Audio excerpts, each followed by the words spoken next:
Audio visual engineer extraordinaire is ready to go. And I get the thumbs up.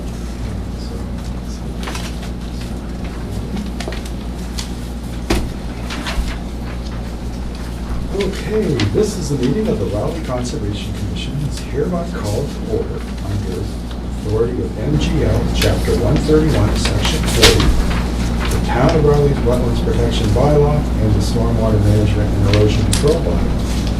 I will now call the roll for attendance. Dave DeMonica. Present. Bob Carter. He is not with us anymore, so I am pulling him up here. Bob Garner. Here. Gene Keys. Here. Sam Straight. Here. Kurt Turner. Here. Doug Watson. Here. You have a quorum present.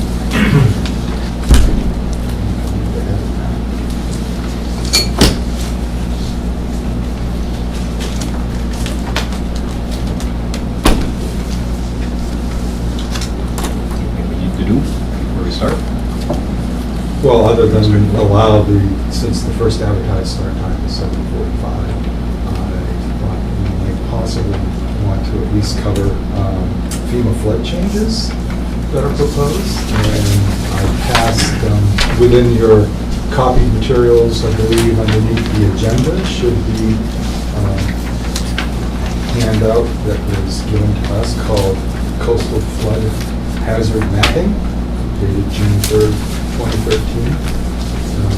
There's just the community, what they call a community meeting was held in Ipswich on Monday morning to go over the changes as well as to distribute some large panel maps that have the changes highlighted on them. This was a coastal flood study.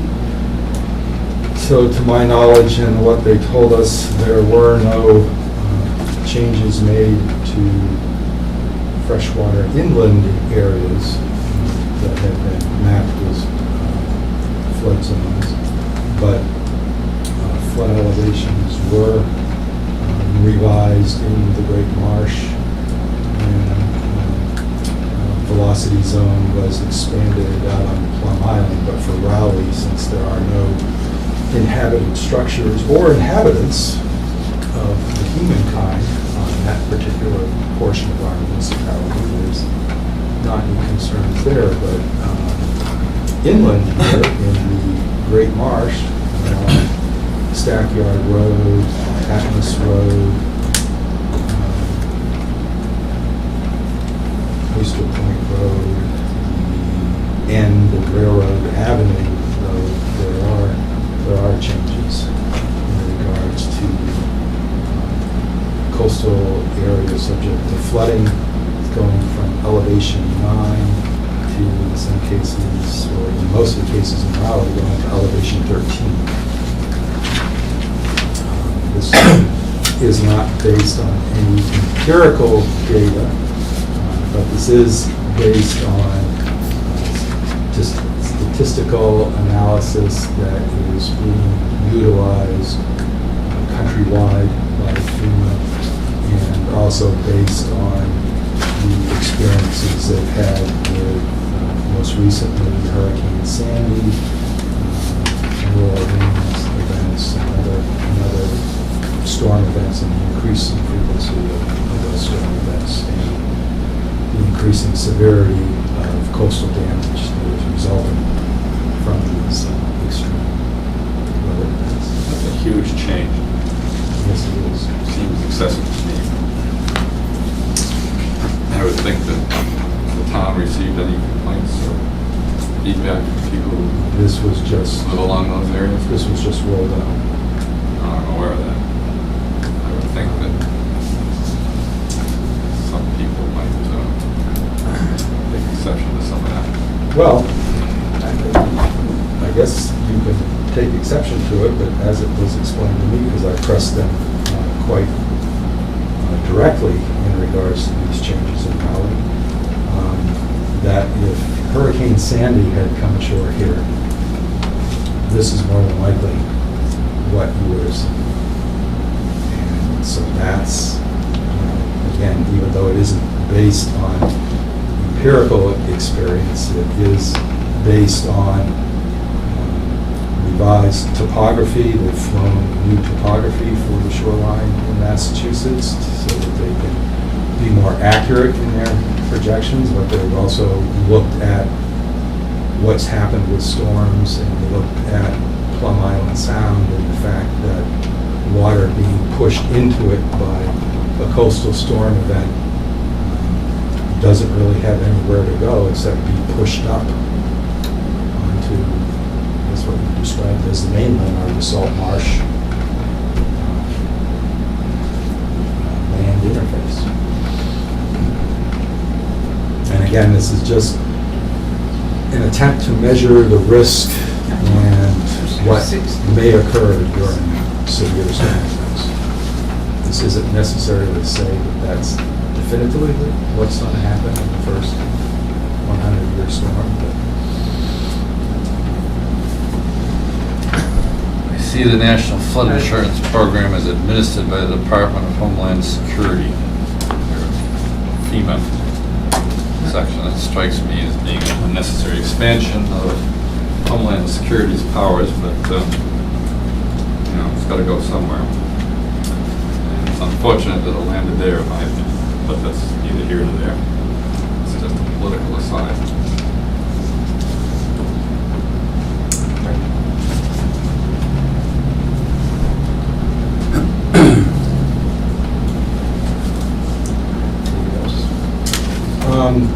The other item is, I'm sorry, if I can ask a question since I'm on that map. Do you know if there is some way to get a better understanding of what impact that has on people, for instance, in my neighborhood? Because I mean, we are significant. without looking specifically at the panels or whatever, broad brush review that was initially done, which I believe I distributed earlier in a memo I copied to the commission, where we took the GIS information that had structures in it that showed that this expanded flood zone basically pulled in or seemed to intersect with, it was 90 some odd structures, but they're not differentiated between residences or occupied dwellings as opposed to sheds or garages or boathouses. So, My point is really kind of simple. And that is this going to draw, as an example, all of Kittery Avenue into the flood insurance program? And I'm not saying you can answer that. I'm just wondering, because my perception is nobody on Kittery Avenue would even think that could happen because of the height of the property. Well, I thought Brent's memo was pretty clear in that it would have no insurance impact if you were not along the coast. And you're inland. Well, And it's I yeah. read that with a great degree of comfort. yeah.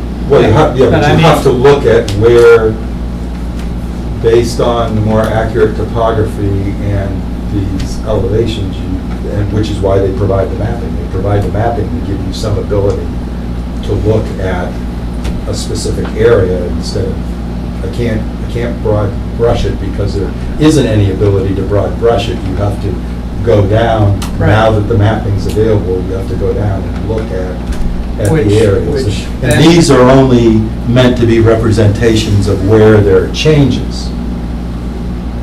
I have the separate panels, quadrants or whatever, in the office that we could examine that have the quote-unquote new mapped special flood hazard areas. You have them? Yes, in the office. Okay. available. I didn't know whether it was available online or something like that. It may also be available online. Again, this is just being rolled out, so to speak. Yeah.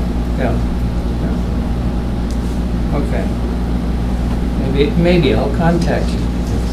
always wait till your bank comes after you. Well, They're so far. I'm not gonna carry the discussion that far, but I'm not worried about that. On the other hand, better to have flood insurance and not need it. Need it and not have it. Yes, I understand. I also know, my daughter had it in Connecticut, and there were fresh water, and I know what it costs and so on. No. Anyway. All right, I'll take 45, shall we? I mean, 7:45, shall we? Proceed with the first matter, which is the 7:45 item, which is a new request to determine applicability for 892 Haverhill Street. This is a legal notice of the Rowley Conservation Commission in accordance with the Wetlands Protection Act, General Laws 131, Section 40, as amended of the Town of Rowley Wetland Protection Bylaw. A public hearing will be held on Tuesday, July 30th, 2015, at 7:45 p.m., Town Hall Annex, 39 Central Street, to consider a request for determination of applicability application filed by Chester C. Beatrice for a proposed construction of a subsurface sewage disposal system upgrade, possibly within the DEP-approved groundwater protection area zone 2, 892 Haverhill Street, map 4, parcel 5, Rowley, Mass. Welcome. Good evening. My name is Jim Scanlon, and I'm here on behalf of Chester Beatrice at 892 Haverhill Street. Mr. Beatrice has a 3-bedroom dwelling, as well as a couple outbuildings. Jim, would you be able to reposition the panel up here for both the audience and the commission's? Great, thanks. Thank you so much. The dwelling currently has a septic system consisting of a septic tank and a leach pit, which has been found to be in failure. The homeowner is selling his property, and so we are proposing a septic system upgrade. The property has some a brook in the back, and the blue line is the top of bank, and then this line right here is the 100-foot buffer zone.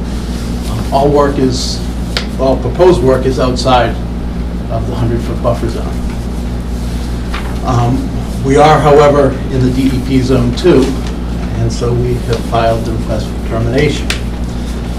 What we're proposing is a new system which possibly includes a septic tank if the existing septic tank is not found to be in good condition.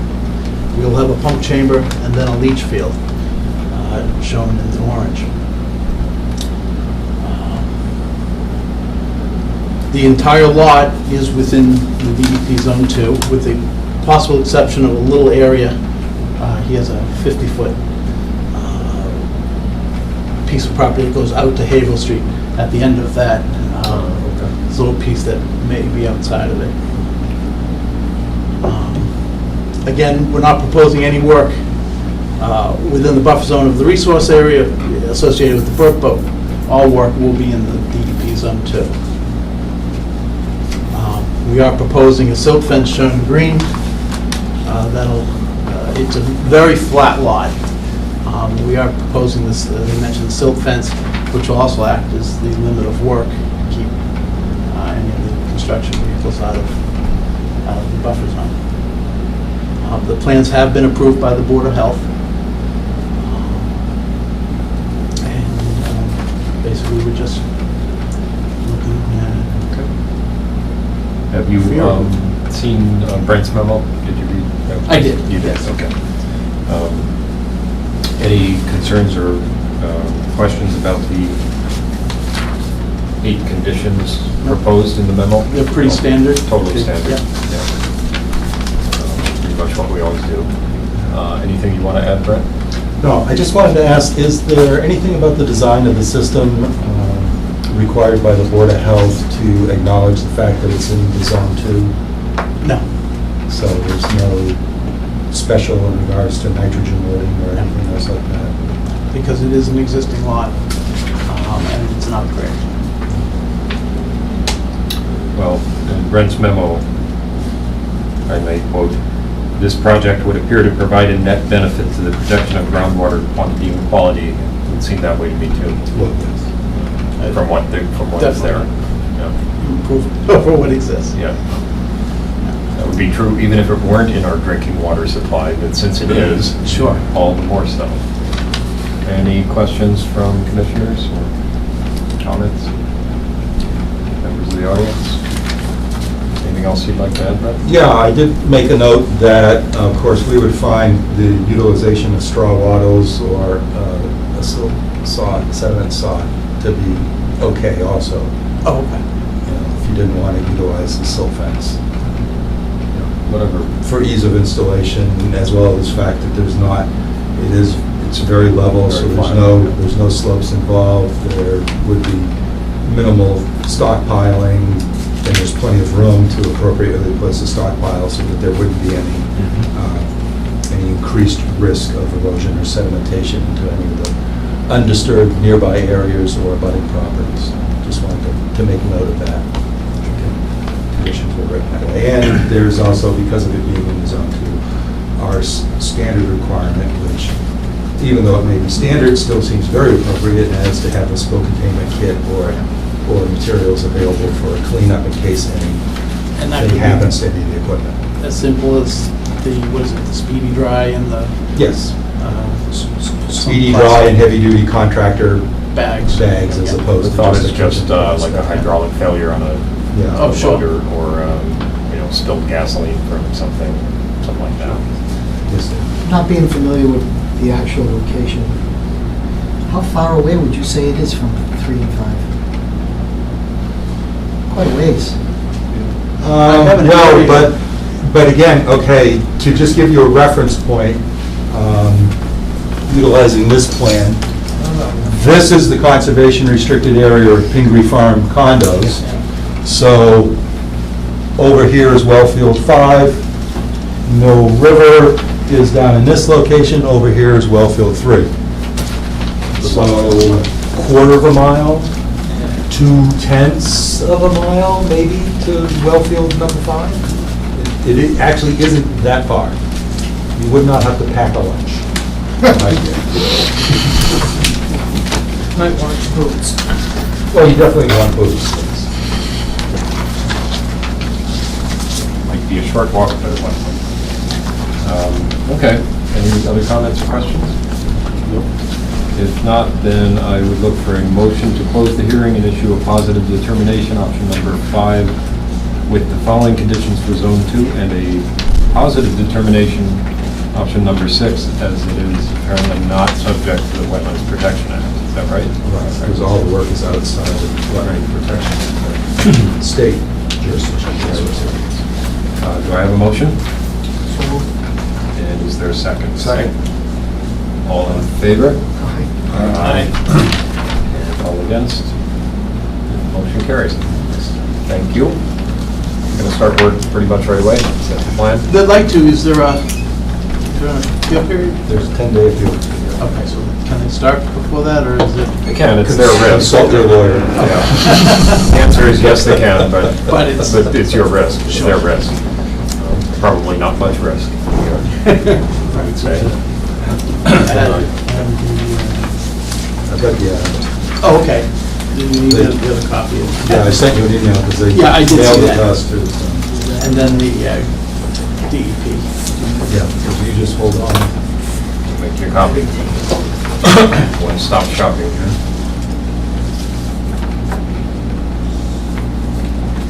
I trust you can give Mr. Boucher's. Yes, oh, yes. Don't forget your sketch. Yep.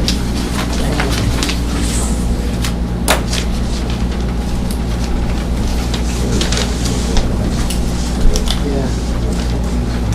Pretty good. Let's see, is the river, if 3's over here. Yeah, this. And it's being cleaned. It's better systems. Yes, please. Thank you. Thank you. The hydraulic meters. Right. You're on the other side of the divide. Yeah. No, they're flat. Yeah. So,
I don't know. Best stuff in the world. Need to come with some line that I translated into common.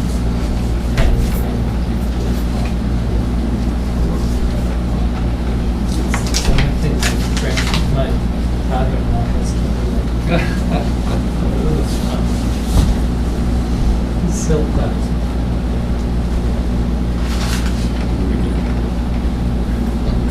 Shut down all the lines, is it just water? There's some of the groups go on. I think I might brought some back from the article.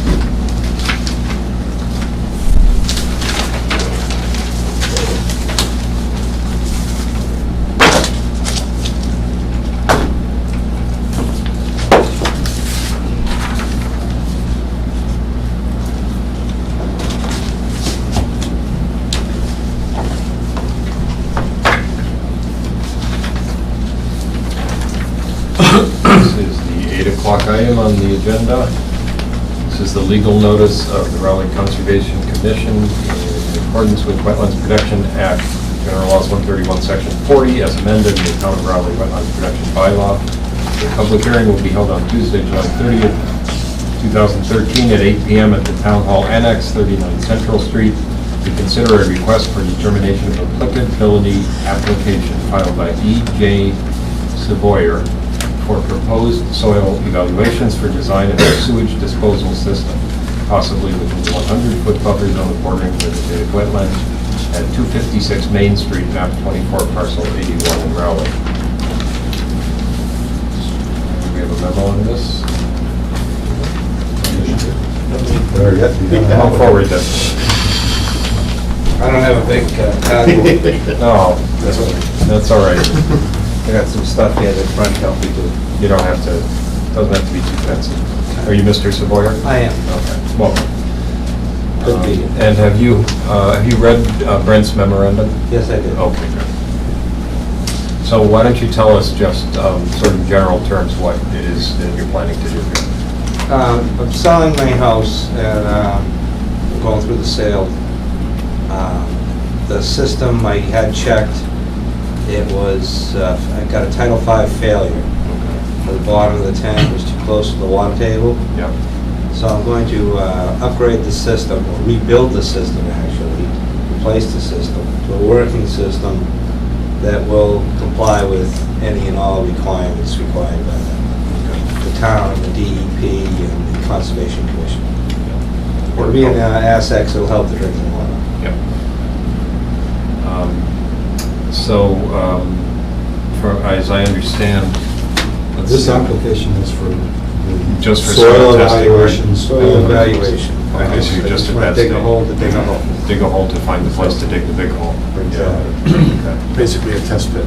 Test pit. Yeah. So from what I understand from the memo, the proposed test pits are in the location that's essentially furthest from the wetlands that could be considered practical. Yes. Is that right? Brent, what do you, I know you helped. Well, I just wanted to call the commission's attention to, I brought in a couple of photographs. Yeah. A number of years ago, the commission dealt with a replacement system on the adjacent lot to the east, which I believe is 260 Main Street, I That's believe. correct. And all of the lots, there's 4 to 5 lots that are all lined up in very typical rectangular configuration with the narrow frontage facing on Main Street, that all show signs that in order for them to be developed, there more than likely was the placement of fill to facilitate the construction of the dwellings. And consequently, therefore, the topography behind most of the dwellings that I've been familiar with, the 2 or 3 that I've been able to see there, it slopes down approximately 3 to 4 feet, in some cases even 5 feet, just a short distance outside the rear access or egress or back doors of these various houses. Goes down to fairly extensive freshwater wetlands that drains towards Cross Street. And more than likely makes its way into Cross Street and heads towards Ox Pasture Brook in terms of where the water's going. The wetlands were delineated by the consultant Julie Van Drock. There's some of the flagging, as I tried to highlight in the photographs, actually out in the lawn area. When I walked there recently, you definitely got the soggy sneaker effect, showing that high groundwater sustained and that the mowing to maintain the lawn is actually taking place in areas that sometimes actually have surface water. So this request is for just the activity of performing the soil evaluation. That digging and excavation would be taking place within the 100-foot buffer zone, which is the jurisdictional area, a regulated area under the State Wetlands Act, and a resource area under our town bylaw. And so that's why the applicant is before us with a permit. This is not to confirm the delineation of the wetlands line. I would anticipate that that would take place upon submittal of the proposal for actually installing a designed septic system, which would more than likely entail a notice of intent submittal, and that would be the appropriate time to actually confirm the wetlands delineation and talk about whether there's the possibility of instituting any type of buffering or just protection of the wetlands that sometimes ends up getting pruned and bushwhacked there.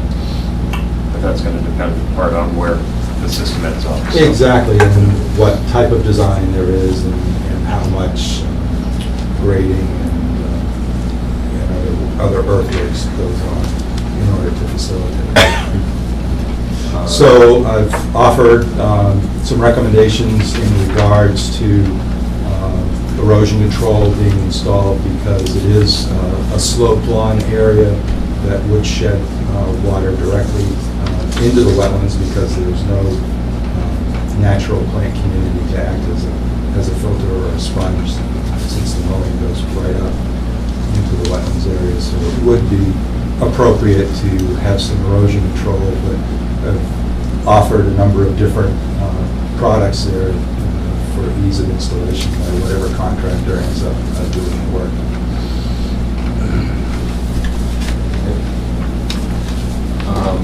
Questions or concerns by any commissioner? Has anybody told you what this installation is going to look like afterwards? It'll be similar to the installations my 2 neighbors have, which is... They're raised beds? Yes. Probably So they're going to be pumped? Probably a pump-up system. So you get more ground Makes sense. filtration. So So you have to take that into consideration. It's gonna be raised, there's gonna be a lot of potential for erosion. Well, not, the grade won't be raised, I think the grade will probably be stretched out. Yeah. Because right now there's a drop, a Yeah. immediate drop. Right I behind feel your it'll be a back door. more gentle slope. Right. I mean, we've also seen some systems that were totally enclosed by modular block Yep. landscaping walls that utilize, engineered soils to Yep. accomplish the treatment.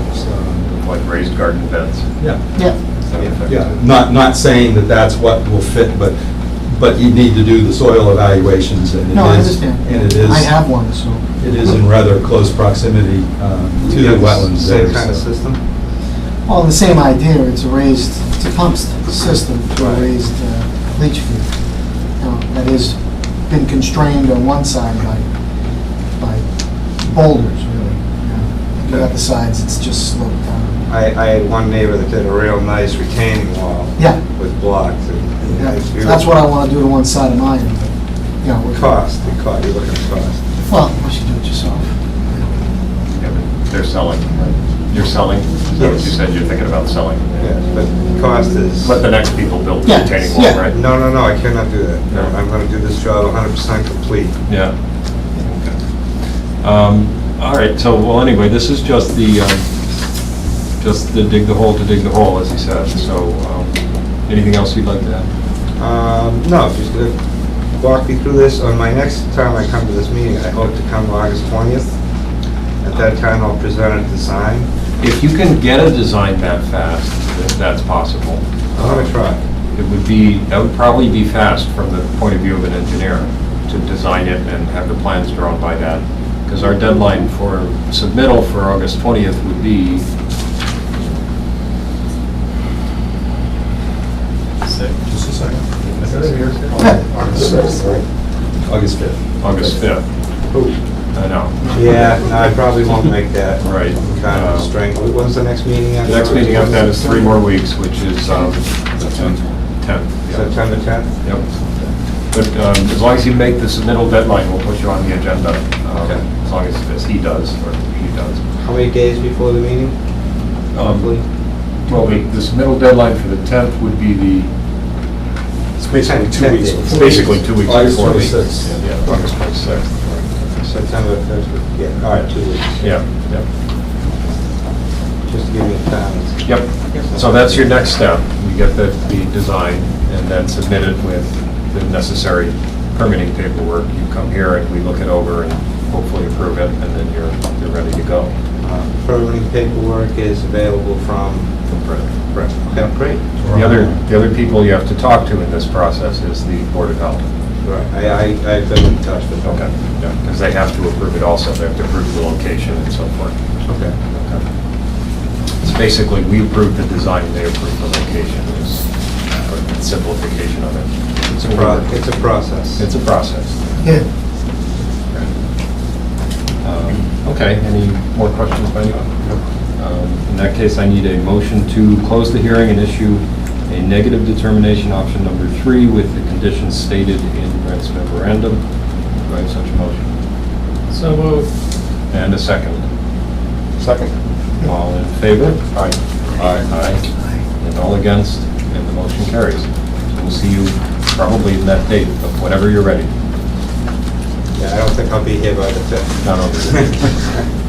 I'd like to. Where you moving to? I think I'm gonna go to Georgetown for a while. Oh, Go see what their cannon looks like.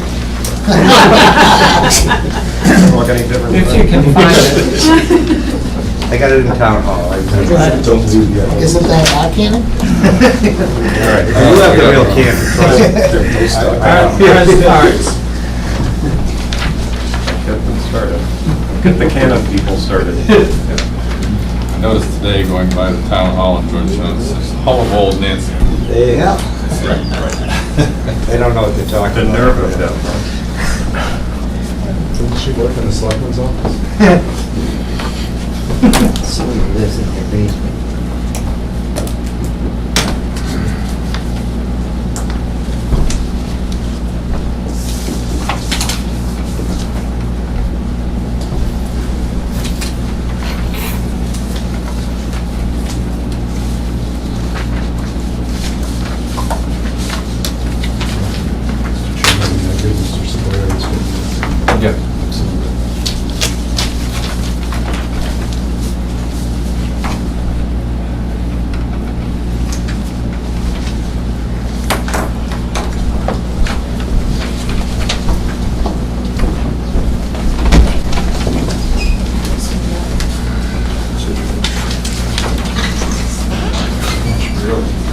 We keep 10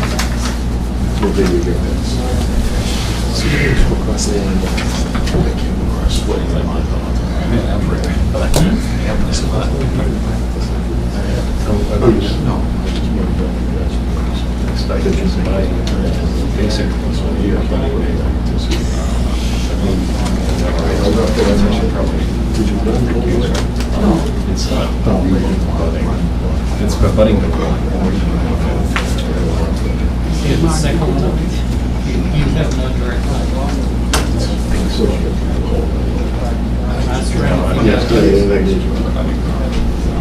Just want to make sure it's right. I almost need a refrigerator out there. No, I don't think Give it 1 day to wait. Make copies after the lots.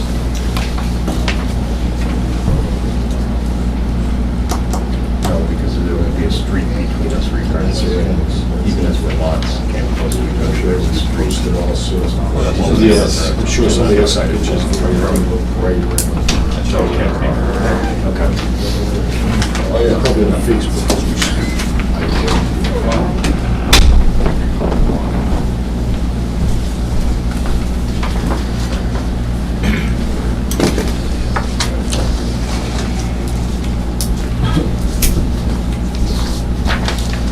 Mr. Mineta, do you have the abutter notifications as well as the tear sheet for the ad?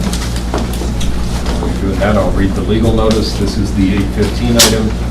It's a legal notice of the Raleigh Conservation Commission in accordance with the Wetlands Protection Act, General Laws 131, Section 40 as amended, and Raleigh Wetlands Protection Bylaws. Public hearing will be held on Tuesday, July 30th, 2013 at 8:15 p.m. at Room 5, Town Hall Annex, 39 Central Street, to consider a notice of intent application filed by Maureen Brisson for proposed demolition and construction of a 42 by 32 detached garage, possibly within the 100-foot buffer zone to bordering vegetated wetlands at 60 Hillside Street, map 20, parcel 1, lot A, in Maryland.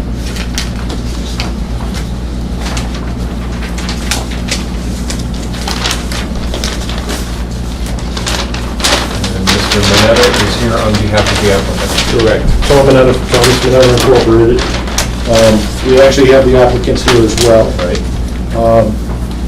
You can go by either plan. I don't know if you want to go by this plan. Well, that's the, why don't You have a color different than my colors, but Why don't you just start off by saying, as a result of a site visit, I encourage Mr. Mineta to make some revisions to the plan, which he will be presenting tonight. Okay. So I may, when I address the commission, we may back up to some of these things and talk about them. Okay.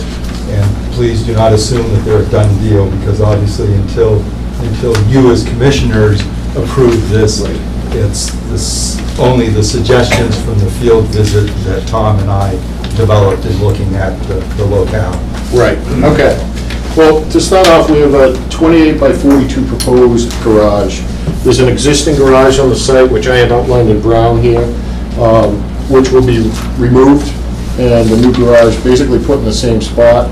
To meet current zoning, we have to step it back, so it'll be 50 feet off the front line. The current garage is closer than that. So we've held the line that's closest to the bordering vegetated wetlands, which has been flagged by Patrick Seacamp. In blue here is the proposed, in blue is the proposed garage. The outline brown, again, is the existing garage. I'm not sure how many members have been out there, but currently there's a driveway from Hillside Street that runs straight into this garage, the existing garage. So we're going to utilize the existing curb cut. We're not changing the curb cut or influencing the culvert there at all. So we'll cross over that existing culvert and just widen out the pavement once we get onto the property. Can I interrupt you just a second? Sure. You said you have to be 50 feet from what? 50 feet from the street line. It doesn't appear that you're 50 feet away from Weldon Farm Road, though. That's a sideline. The street address is 60 Hillside, so you have to be 50 feet off the front and 15 feet off the side. Okay, thanks. Yep. So currently, that's the configuration where we're actually 51 feet off of Hillside Street. The proposed garage roof will be infiltrated. There's 2 infiltration beds on the plan. Based on the picture of the roof, we have one for the front, one for the back. They're about 8 by 17. There's 4 Cultex in there, as well as the detail of the bed is on this plan. I think that initially what we have is a variable width, no cut zone, no disturbance zone. That's something that Brett denied. That's one of the changes. I guess it's a little different than what's on your plan. Is we walked the site and came up with a variable width, no cut, no disturbance zone. We will be putting a post and rail fence along this area, which is in yellow, up to the point where it's to the back of the garage. It's, yeah, this line right here, so we'll be putting a post and rail fence along this line. And I guess in Brent's line, it shows in pink here, we'll be putting some posts, 4x4 posts, whether they're pressure treated or cedar, with the conservation plaques on them, which is, basically it's a couple feet into the lawn area. And under this proposal, we'd like to cut down 2 trees, which show on your plan here, which are very large pines, multiple limbs coming off and very tall. Multiple trunks. Multiple trunks, yeah, multiple trunks, right. So we're proposing to cut those down. We'll set the crane up in the driveway. Obviously, we won't be going into the no cut, no disturbance zone, and we'll leave the stumps there. In lieu of cutting those trees, we've proposed, which is shown on here, is the 4 darker spots, 4 red maples, 4 to 5 feet tall. Presume you'd bring the crane in before you repave. Yes. And before the new garage. Just in case. You want to remove them because of the fear of falling. Yes. Yep. It's a good fear. So I did prepare a written memo for the commission because the sidewalk just took place yesterday, and I really wanted to concentrate on providing both some imagery as well as shamelessly waiting for Tom to bring in his revised plan. And also it's good to have the property owners here so we can have a discussion about some of the protective measures that I would recommend for the commission's consideration. So the first thing is that this property, this is a single-family residence, and basically the core activity here is really made up of 2 parts, and that is the demolition of the existing garage and then the reconstruction of a slightly larger and newer garage structure in the same, mostly in the same spot. In terms of distance off of the delineated wetlands line, I believe it's 42 feet. I think that's the closest point. That's if I correct. remember correctly. And so the area is freshwater, bordering vegetated wetlands. It's a forested area with a mature tree canopy, kind of a half-developed understory. Doesn't seem to be too impacted by invasive species, but it does have our usual player of poison ivy being there. The area near the garage, and I brought in that photograph down there, and this photograph set here shows the 2 pine trees that are being asked for the allowance of being removed. And in my opinion, in examining them, they do qualify with the status of a hazardous tree, and I would recommend that they be allowed to be removed with our typical conditions for hazardous tree removal that is in an area that is anticipated to become no cut, no disturb. But they would definitely pose a risk to the new structure. They pose a risk to the garage that's there right now, just because they are multi-stem, multi-trunked pine trees, which when they reach that 50 70-foot height are susceptible to wind throw. And being right on the edge there and right in close proximity to the structure and the proposed structure, they definitely fall into the category of hazardous tree. Do you have any such trees near the house? No. Might as well get them all wrapped up.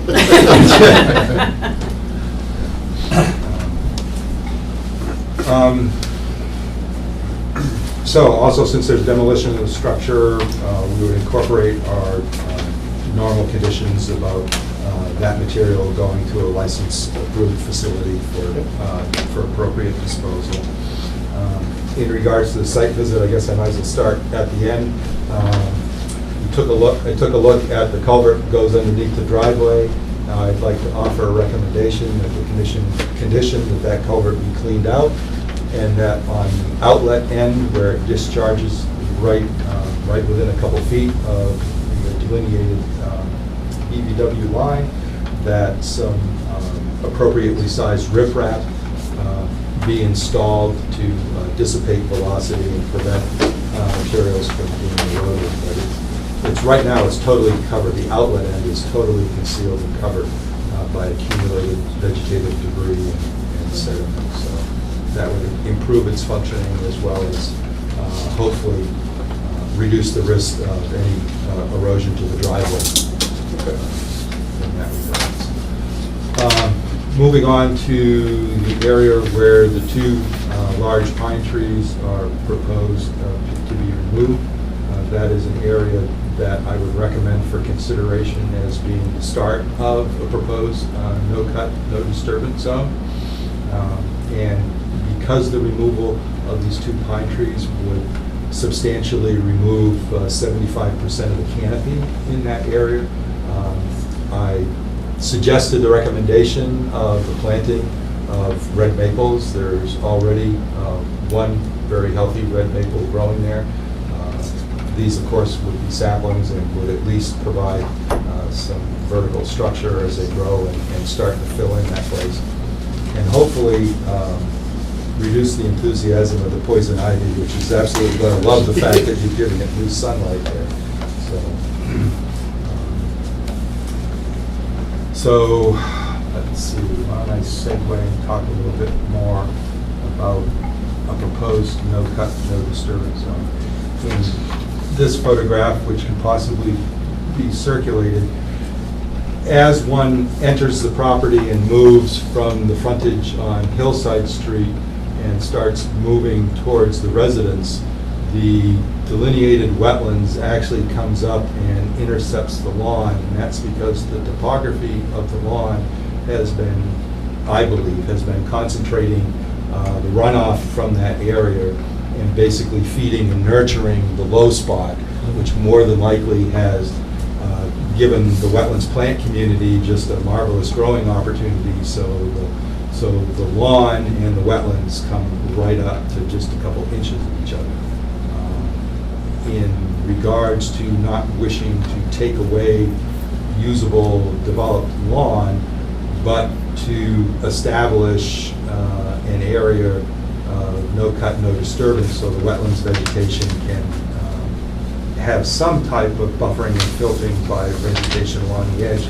The proposal is to transition from the proposed post and rail fence and to go into where the mowing has been coming up real close to the wetlands line, to just put posts approximately every 20 feet, follow the existing contours that have been established by the mowing, so not take any lawn away, but show that there is an edge. So you're keeping this line approximately on the existing lawn to the... Yeah, I mean, in some cases, it's a couple feet off, in some Yeah. cases, it's only a foot, but it basically will kind of follow the delineation and just provide that protective measure that the commission likes to institute, so that various landscapers or in the future property owners who aren't as well versed in the fact that bordering vegetated wetlands are a protected resource in the Commonwealth, just to have some markers and show some limits there.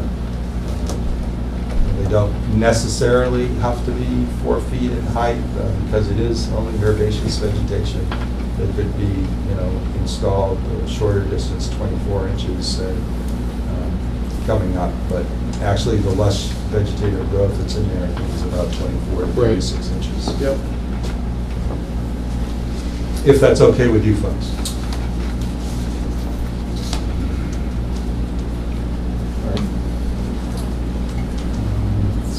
So what do we, how far back do we go here?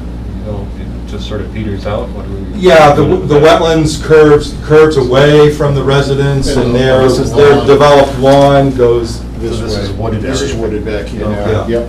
All right, so no need for it post past that point? 'cause No, the woods no, are there. because Okay. that, in a sense, that's the possible area that one could potentially have an intrusion Right. or Yeah. run afoul of the lawnmower taking off. Or enthusiastic weed whacker getting carried away. So. Although by it being wet with the groundwater in close proximity to the surface, any wheeled axle equipment would probably really get hung up. Bogged down. Yeah. Sort of self-enforcing, no cut zone. Right.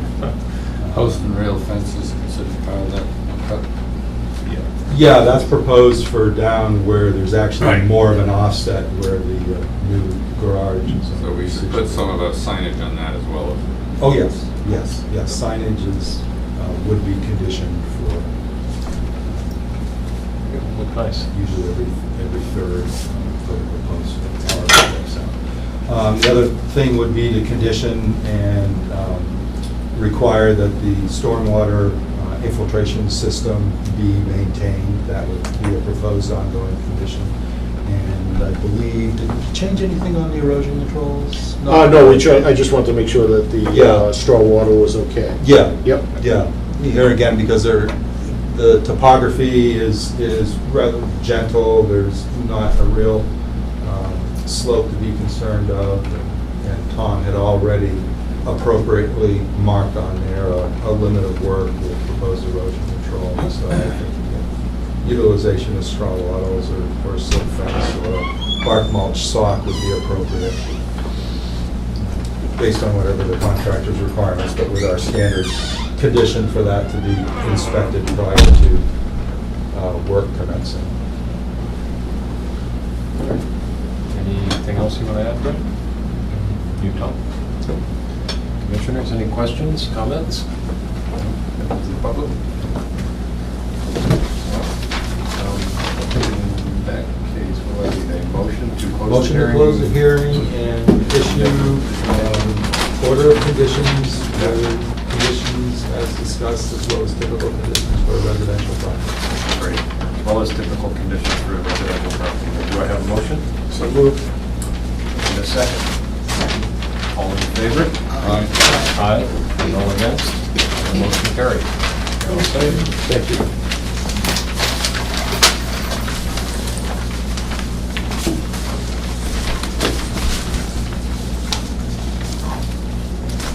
Now, if by chance I find anything of concern on the plans, I will call you. Okay. And just ask for whatever copies. No problem. Thank you. Thank you. All right, thank you. Look pretty good. The order you'll call me? or do you- Yep. Thank you very much. Thank you very much.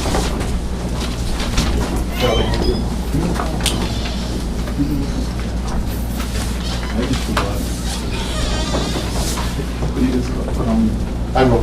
Thanks. Take it easy.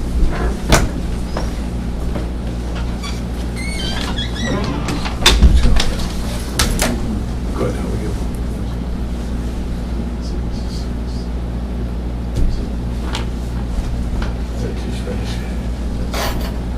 Four engineers. Four different engineers.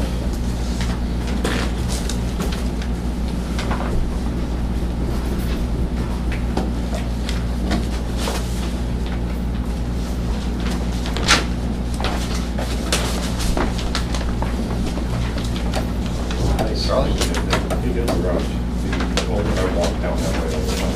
The old garage is kind of, there's only 2 doors down for my house. Old garage, awkwardly shaped and spaced. Same side of it? That's the other side of Woodland Farm Road to us. But it, looks like an afterthought. I think this will go much better.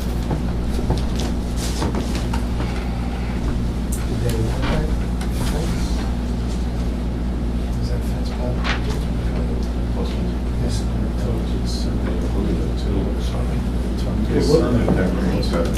Is that right? A little more definition. I mean, the green is there, so Yeah. you can't do anything with it, so it's just gonna grow wild. From that perspective, It's- it's really, it's marked, so you Yeah. know, half a mile. There is an illegal ad to be read for this, since it's a 2-week session.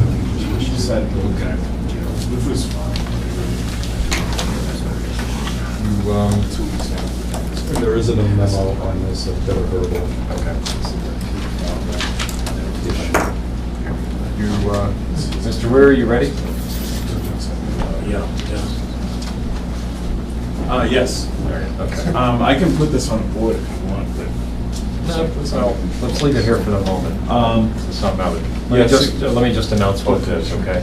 This is the 8:30 item, continued notice of intent for 420 Newburyport Turnpike, map 18, parcel 3, and also 340 Weathersfield Street, map 18, parcel 5, lot 21-1B, 420 Newburyport Turnpike LLC. And Mr. Ware, this is a continued item. Yeah, we continued this for a while. We, I think, it's probably 2 months ago, maybe a month and a half ago. And Brent was good enough to come up with a memo of some of the issues that he had. That memo was passed on to Larry Graham. And Larry Graham had some additional issues that we put on top of that. What you're seeing right now is, there's not a huge change to the two buildings that were proposed, to the same buildings that were there. We have shown some pavement around the ends of the buildings, which was something that the client actually needed for him to access the building. Let me see, I think the buffer's on right about there, but the infiltration basin is a little bit bigger. We've moved it down. The reason for that was this area was not previously considered as developed, and we had put it in as developed in our pre-construction, because Sandy had cleared that area. So that was something that Larry caught. So we treated it as if it was woods, instead of being a clear area. So that resulted in making this larger. We also introduced a 7-4 bay, and we introduced a swale along the edge of this it's a gravel laydown area that he has, so that all the runoff that's coming off, that will run into the swale, go into the 7-4 bay, and then into the infiltration basin. We introduced some, what do we call those? They're kind of like bounds, I think we would call them, and put them in they're 2 feet high, they're just enough to show where the sediment is gathering. Oh, silt posts. The silt posts. I knew you had a word for them, and I couldn't remember what it was. To measure the sediment. To measure the sediment, and to assist make in the maintenance a little bit. To assist in the less maintenance. Burdensome. So, the short and the long of it is Larry has reviewed it, approved it, the planning board has hence approved it. We've sent the plans on to Brent, we did a site walk just yesterday. And unless Brent has any other issues, I think we're pretty close to closing in on this one. Okay, Brent, comments? You walked it yesterday? Yes. Are you just seeing this plan today, or you had seen it? Oh, no, Yeah, no. okay, that's We fine. filed it. We filed this and I had distributed it. I believe everybody had gotten a copy of this. I must not have looked at it, that's why. I was We got it in on wondering. Monday, it was a little late. Okay, Apologies. yeah. Sorry, I'm sure you gave it to me, I just, Yeah. A week ago. right. So, okay, yeah. So things had changed on this, was one of the reasons why I wanted to go revisit the site, because the basins had been shifted, reconfigured, or recontoured, Yeah. however you wanted to say it. Didn't do that. as well as I just wanted, also, we had had an adjustment to the delineated wetlands line that had come up in the first review. That's accurately reflected on the plans. In regards to talking with the commission about tonight, I think there are a few things that I just wanted to get a handle on that I may have missed or may have misunderstood. And if I may ask Charlie about, is the roof runoff being infiltrated? Yes. And how is that being accomplished? Well, the roof runoff, Is it being directed into the swale? no, what there actually is the scuppers on the roof. Oh, so it's Yes. actually going to be captured in the conduit? It'll be and captured, yeah. There's scuppers on the roof that will run down inside the building. And then this is, ultimately, that pipe might come out here. But Well, right, it's right. fine, you know, Yeah. but there are scuppers on these roofs. And they get captured, they'll be piped into the 7-4 bay and then into the infiltration basin. So those are infiltrated, yes. Okay. The other thing is when we were conducting our sidewalk yesterday, you made mention, and I just assumed this was happening, you had made mention of the need for preparation of a stormwater pollution prevention plan and the filing for an NOI with the EPA. That's correct. You indicated exactly the opposite in your stormwater checklist. We probably didn't fix that. Originally, the project was a little bit below the 1 acre. When we increased the size of the basins, now we've bumped over the 1 acre. So Okay. we will need to correct that on the checklist, so. So if that could be corrected, and are you close enough that you could anticipate within the next 10 days being able to provide a copy of the SWEP plan? Oh, yeah, we can give you a SWEP. Because the stormwater report asks for it to be included. Yeah. So if I could have a revision to page 8 of 8 and the inclusion, so basically a revision of your stormwater report that includes the SWEP and has that change. Right, so revise page 8 of 8 and submit And the include SWEP. the copy of the SWEP with that. You know, just so the NOI folder is going to end up having the same packet of materials that we anticipate coming in for the stormwater. Yeah, no management. worries.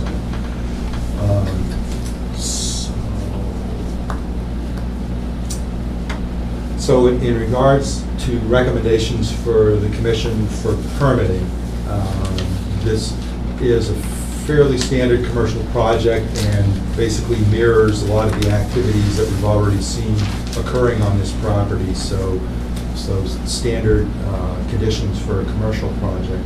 We do have two different overflows on the basin.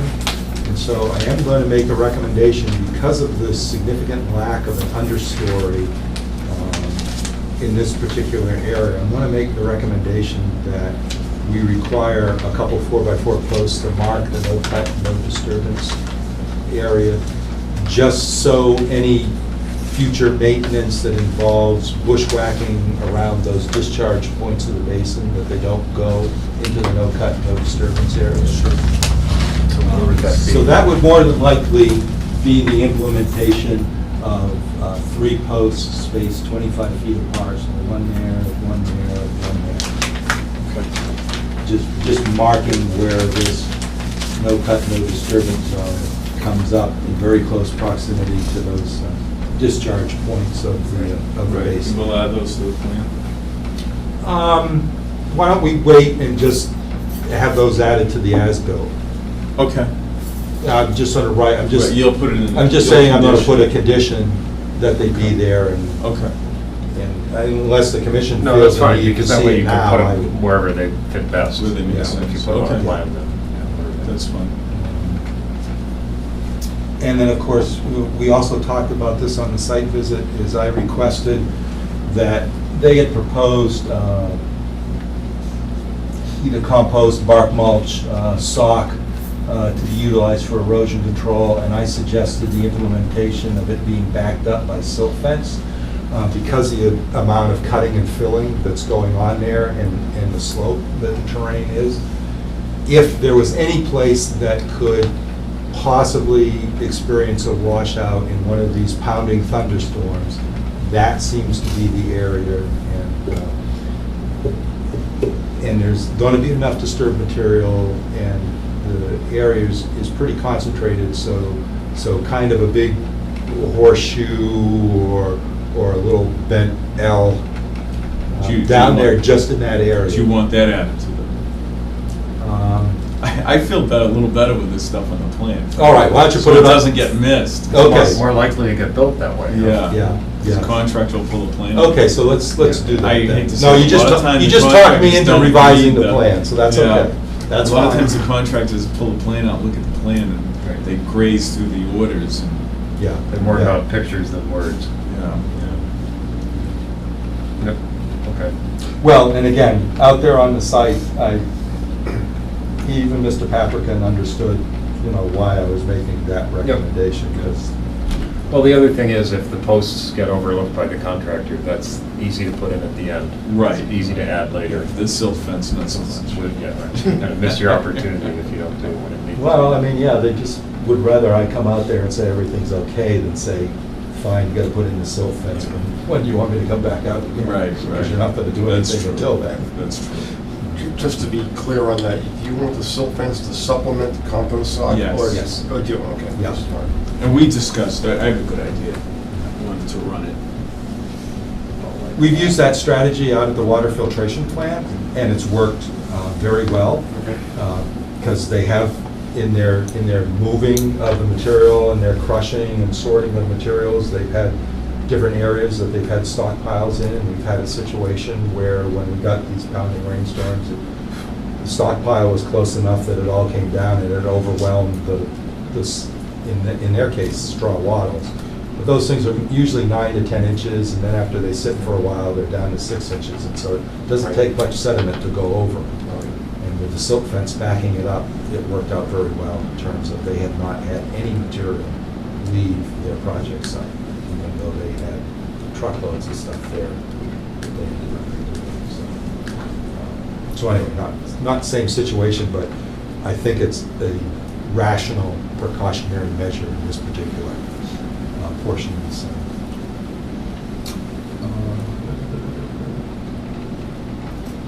So the only other thing would to be asked to be notified, because our understanding all along is that the property boundaries on there are probably going to be adjusted, so we would just like to be notified when plans get There's actually, new A&Rs or whatever. the A&R is actually pending in front of the planning board. We expect it's going to be signed on the 16th of August. Okay, so we could just be copied when Yeah. those plans get approved for Sure. where the lot lines end up being. I think that's just mostly so our records reflect the actual lot Right. configuration. So we Yes. have the final plan configuration. Yeah. Sure. Sometimes that part gets. It's always good to know where the property boundaries are. Right. Although they are, I know, it isn't gonna change probably anything that we're working on, but it's kind of shown in this general, but we'll Right. get you a copy of the full. just so that map. it's Well, the actual ones, right? Katrina's right on the Yeah. other side of Yeah, this. yeah. Yeah, well, Roll it over it's the not too building. hard to sneaker net, right? And other than that's it, just, All right. regular conditions for a commercial. All right. Any questions by commissioners? Comments? Any further, Brad? Oh, I got a quick question. Out of ignorance, what's a scupper? A scupper is a roof drain. Okay. On you see little yard drains with that are like beehive shaped, and they do that to, the beehive Like flat- shape is flat to roofs. keep but it's like that, but it's not in the yard, it's up on the roof. So it's like a catch basin on top of The flat roof? on the flat roof, right? And there's a slight pitch to the scupper, and then that picks up, the water ends up in the pipe. The pipe passes through the interior of the building, is that? the That's concept? correct, it's just a Yeah. part of the plumbing. Thank you. Any further? All right, in that case, I think I need a motion to, what is this, a notice of intent? Close the hearing, we issue an order of conditions contingent upon revised submittals and with standard conditions for a commercial project, as well as discussed. And do I have that motion? Is there a second? Second. All in favor? All against? Motion carries. Yeah, well, good. Give me this pen. Excellent. Thank you. Thank you, Charlie. Have a good night. Good night.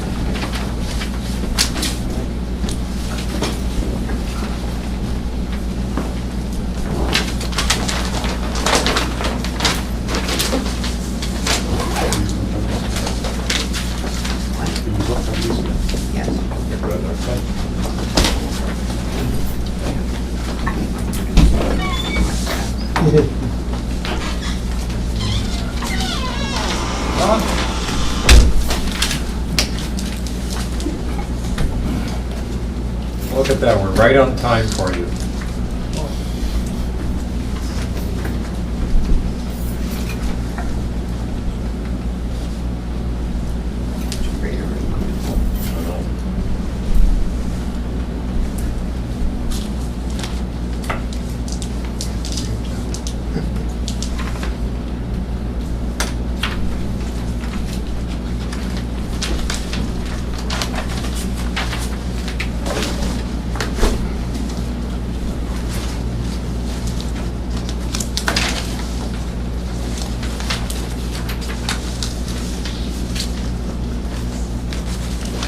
Just as an editorial comment, I think this particular process, when going to the planning board, Mr. Graham performing his review worked out very well in this situation. We saw, not substantive changes to the design, but in terms of the stormwater controls, we saw quite a change in the stormwater controls. I think it was very beneficial both to the project and to us. Right. I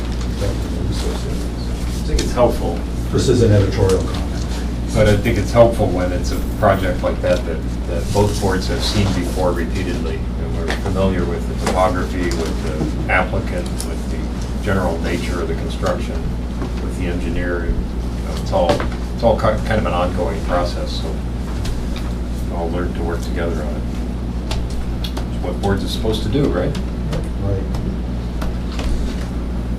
As well as have, one consultant to one board do a comprehensive technical review that then can translate and be utilized by the board, as well as further their anticipated submittal of the stormwater management.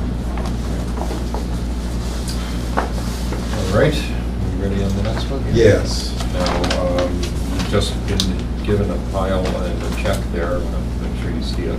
Yes, yeah, well, we're gonna talk about that. Yep. Let me just introduce it for the purposes of the record here. This is the 845 item.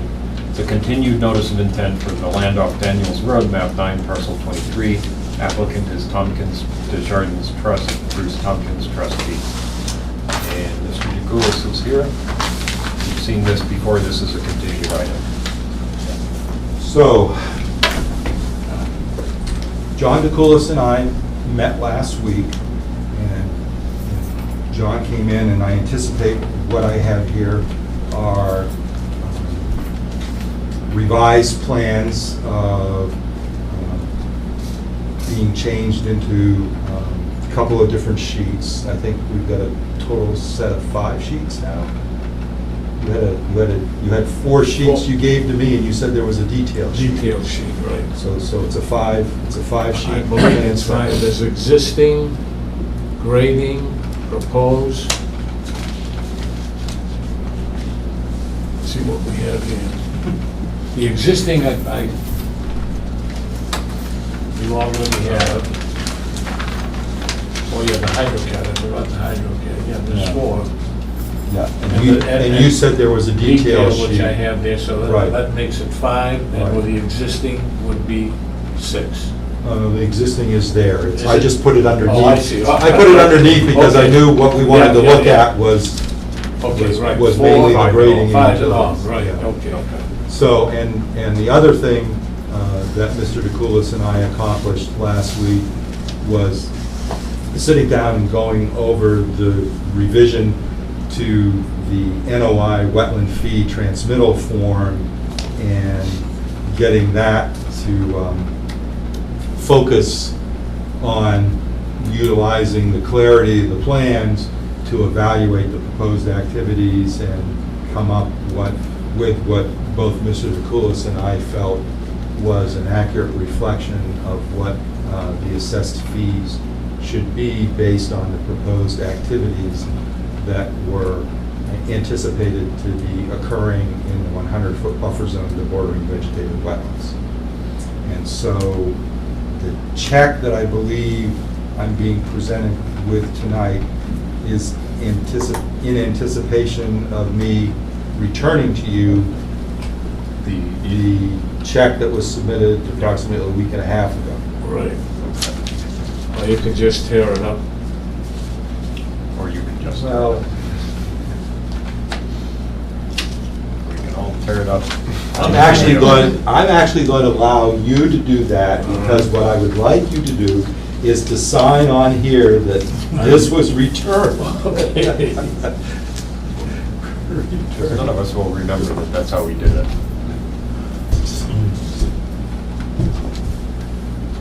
And also, I don't want anyone to accuse me when I do go on vacation of using some Somebody's extra gonna fee find check.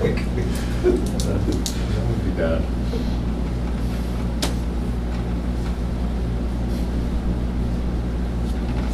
Okay, so now we got the fees straightened out. So in that regards, then, I suggested if the commission is amenable to this, I suggested that, that Mr. DeCoulis review the project and the various activities that we listed and depicted on the fee sheet, just to understand the activities that are proposed within regulated areas, and then I can either distribute the plans to you tonight, or I can hold those and include those in the next packet. However, you know, I haven't had an opportunity to debate stamp them or anything. So, Well, however you want to do that, but I thought the meeting time would be That sounds relatively good. constructive by going over these new plans, so that when you folks get the copies to look at, you'll already kind of had a preliminary review. Does that also sound amenable to you? Right. Okay, so, I have 9 copies of the detail sheet. And much to my chagrin, after we plotted that, our wide format plotter broke down, and I couldn't plot additional copies of these. But I've been promised that someone will be in first thing tomorrow morning to take care of the plotter, and we'll be off and running again. okay. So in that case, then, why don't we? So just- these aren't full sets? then? Yeah, those aren't full sets. Okay, then why don't I wait? Wait and until then- Monday to Yeah. have it out. That's fine. All right? Yep, okay. But there'll be copies of these. Yes. We got it. So what we did, we made a grading and utilities plan, Yeah. eliminated the contours, showed all the paved surfaces with flow arrows indicating the stormwater flow, and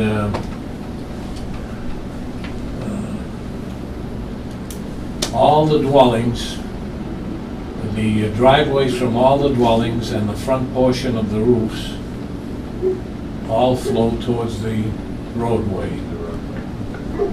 The back of the roofs flow back into the yard areas and eventually into the wetland by sheet flow. Again, we have this, the infiltration basin number 1, which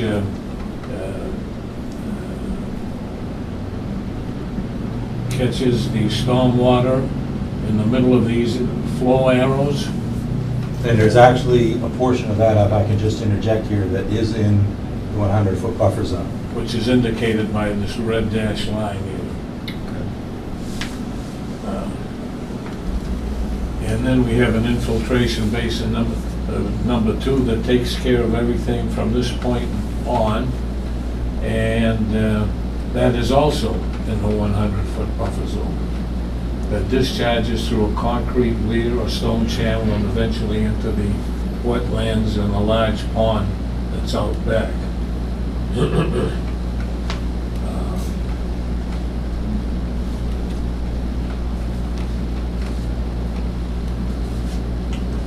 But, oh, and we've shown the lot lines in green.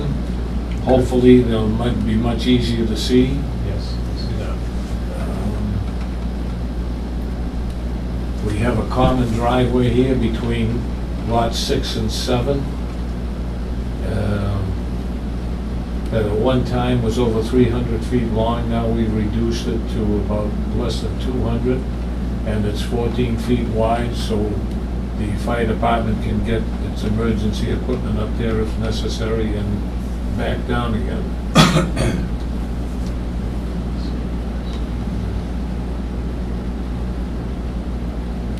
So lot 6, that's the one I was puzzled by last time. Right, yeah. Here, and then it goes around this Around the... imaginary cul-de-sac. Right. Okay. Now, there is one thing that caught me off guard last week when you asked me about the cul-de-sac. Yeah, Most cul-de-sacs do have a round paved surface, yeah. but the DEP now, in one of their latest regulations, have come up with something called limited impact design to keep the amount of paved surface as small as possible. And that's why we came up with this branch turnaround that we took out of the Mass Highway engineering manual. So that's why we don't have the standard round cul-de-sac.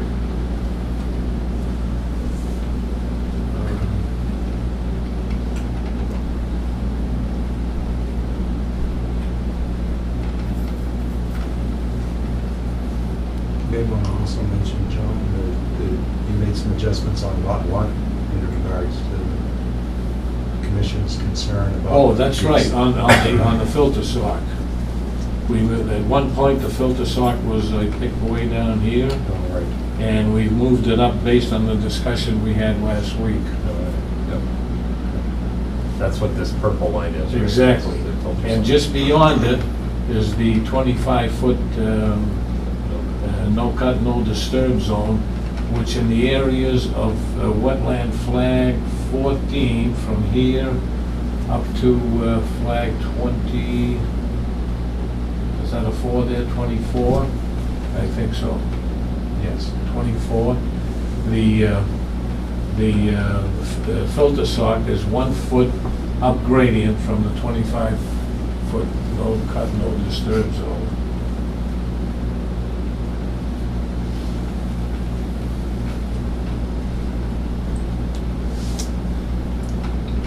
Are we planning markers for the 25-foot, no cut, no disturb zone? I haven't gotten that far. Oh, okay. Well, we were hoping the filter sock would do it, but we can obviously stake it out too.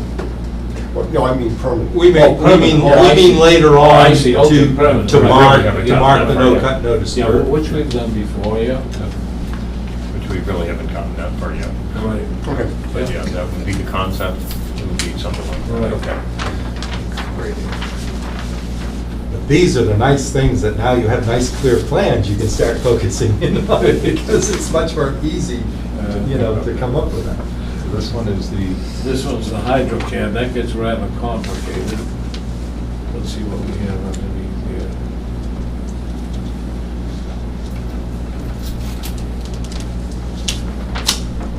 This is proposed conditions.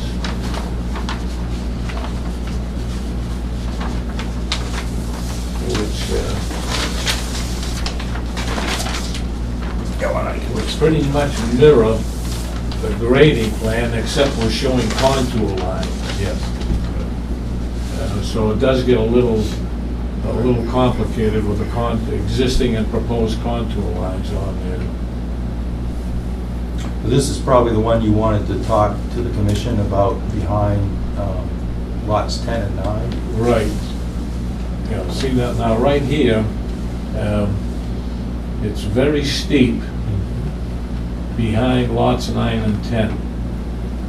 And so what we've done is to grade it and hopefully get some kind of a backyard here, also a flat area for the septic system on lot 10.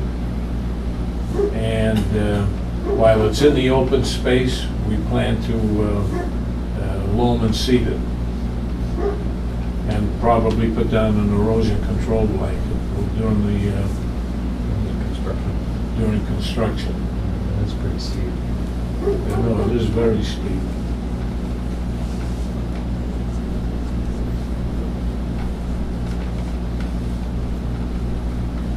Basically, there's a possibility that he anticipates doing some upland restoration planting there, because he does have to cut into it, as opposed to being able to leave it undisturbed woods.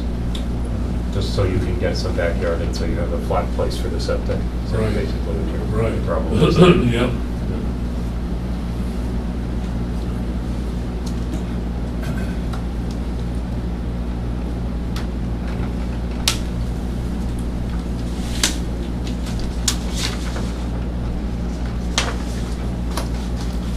Oh, you want one of those?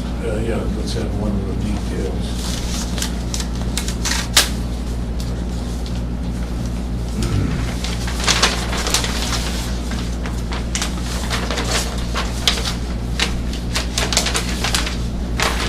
And on the detail sheet, by the way, I neglected to say that we have a number of check dams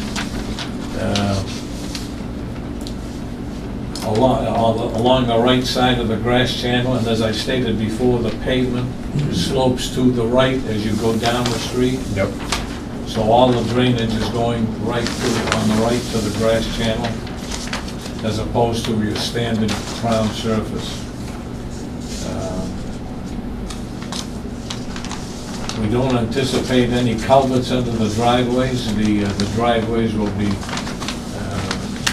sloping down and then up again to meet the pavement. Probably a dip of about 1.5 feet at most. Most of them will be about, just about a foot. You'd hardly notice it.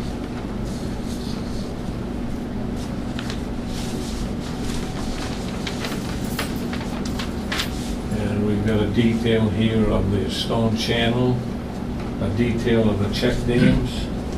We have an erosion control siltation fence and hay bales, which we're putting out front on Daniels Road. That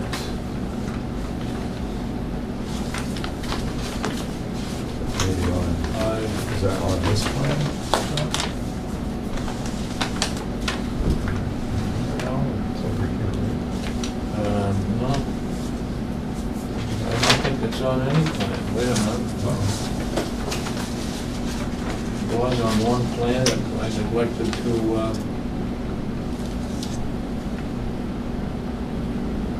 it's up there on the detail. Is that this? But it goes beyond that too, Brent. Oh, okay. It goes, no, that's missing on the plan. I'll have to put that on the plan. It goes almost up to pole 13.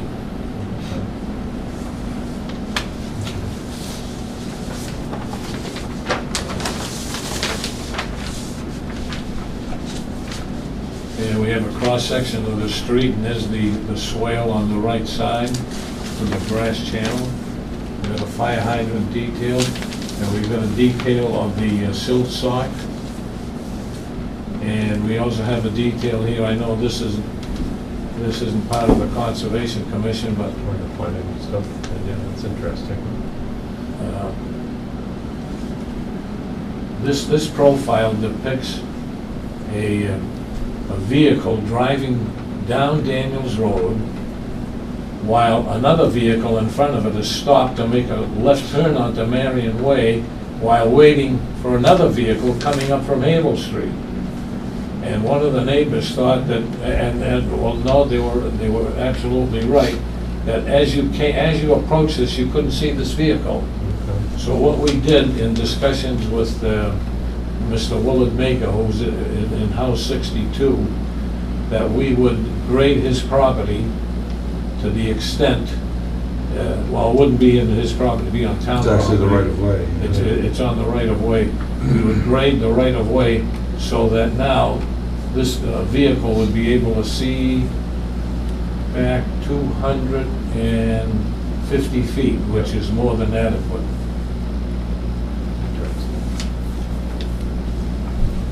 But it was a safety concern.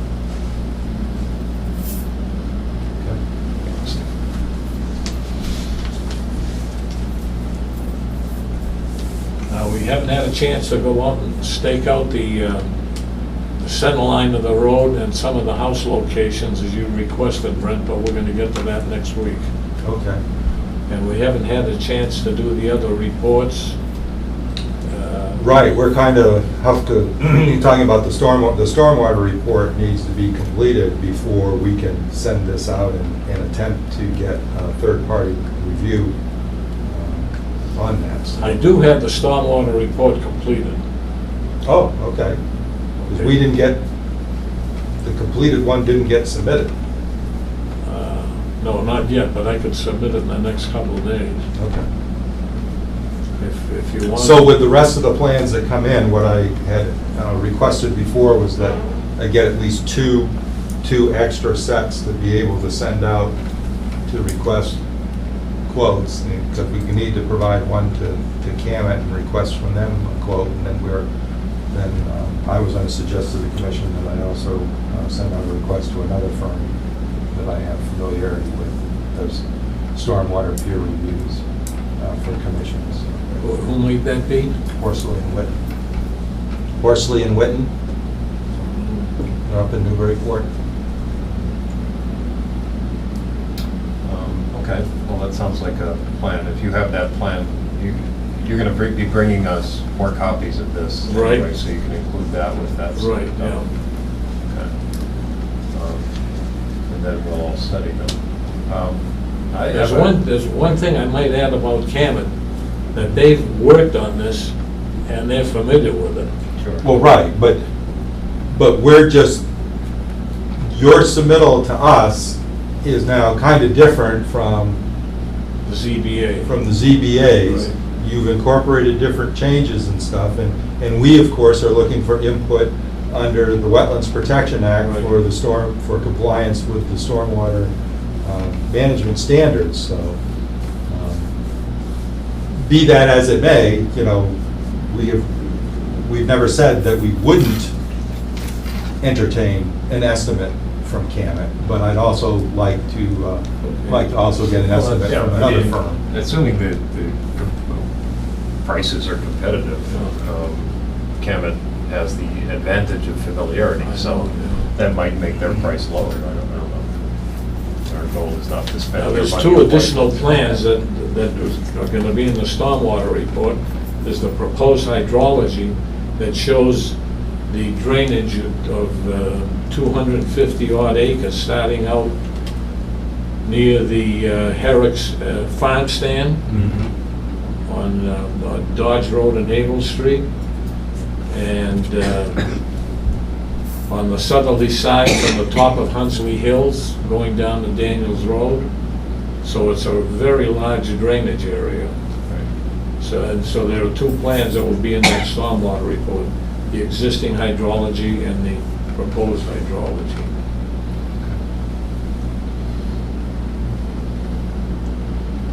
Okay. Well, I'd like to commend the fact that the two of you got together and worked on this to clarify and make the presentation something that's more understandable, and certainly John would encourage that process to happen sooner in future projects. Right. Because we seem to, go like this all the time. Sure, oh yeah, right. And to be quite honest, I don't think I could have worked out the wetland fee transmittal without Brent's help. Took two heads to do that, yeah. It's complicated. So, next step is you're going to submit all this stuff, we're going to look at it, you're going to send it out for a bid. I have a question that just occurred to me. We had not a large quorum at one of the meetings reviewing this. And I don't remember who it was, but I'm not going to be here at the next meeting. I have another commitment, and I seem to think we had only 4 people at one meeting. Am I right about that? Yes. Okay, so. But, well, No, we have 5. that being We said, have 5?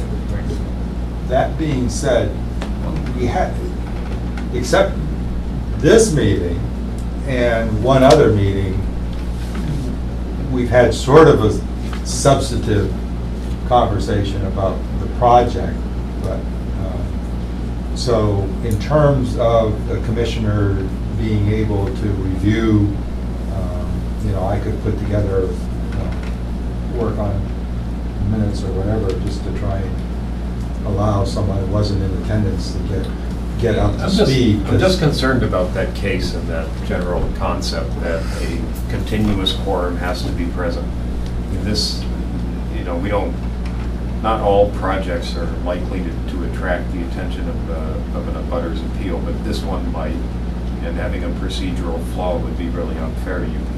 I want to make sure everybody's attention is on. All right. And it's not often we're down to 4, and Kurt just said he thought we were 5. If we were 5 at all of the meetings, then I don't think it's probably an issue. I'm not sure. But You again, were absent. a commissioner has the ability With Alan, to think that's- to make up the absence from one meeting. Yep. Yeah, And okay. again, where we haven't had huge substantive No, we haven't. presentations on this, We haven't. and actually, I was gonna say, I would anticipate, I would recommend a continuance to the next meeting, but only to possibly cover the possibility that we get a response to our request for an estimate. To And discuss so, that, yeah, okay. and so that, deciding on hopefully someone to initiate the peer review might be the only thing. I mean, I would certainly think that, again, the size of this project or whatever, if we didn't have that working at the same time here, I would say more than likely continue to 2 meetings out. But because there might be the possibility Certainly- of choosing who to do a review. I think that everything you say makes sense, as long as you're comfortable with. Well, the only thing is, would it be possible, once you get the estimates back in, would it be possible to select a peer review agent without a meeting?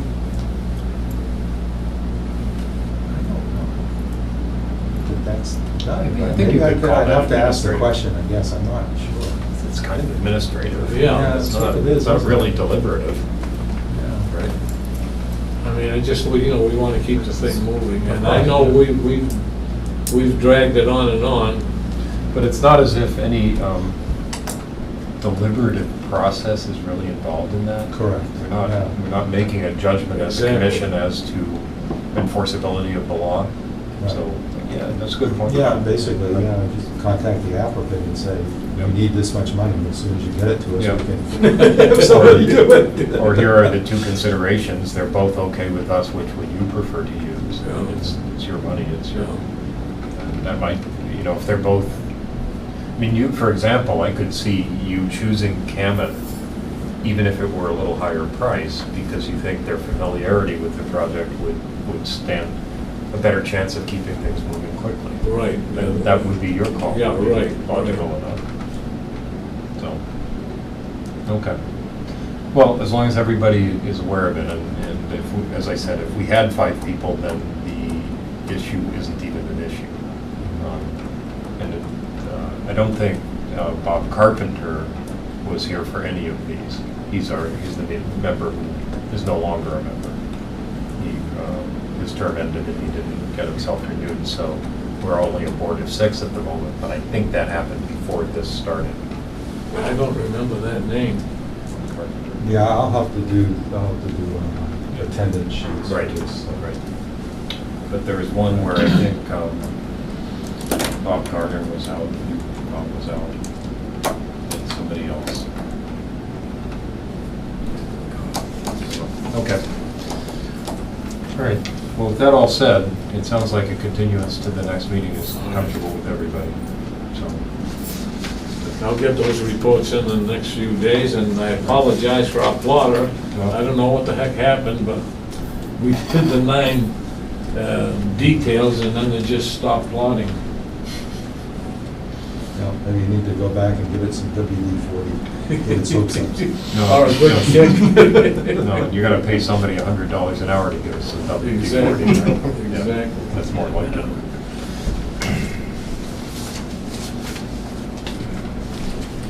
Okay, the commission has permission from the applicant for a continuance. So I guess I need a motion to continue this matter to the next meeting, which is August 20th. And a second? Second. All in favor? All right. And we'll see you then, John. Yeah. And Brent, that total of that check was okay? I don't know, you, Okay, all right, okay. now that you've given me the check, because I didn't know what All right. the amount was going to be, but you had given us money the first time this got submitted, so. Right. So I gotta sit down and figure out whether now we got too much or what, so. Well, no, you gave me the check back, so. Well, that was the second one.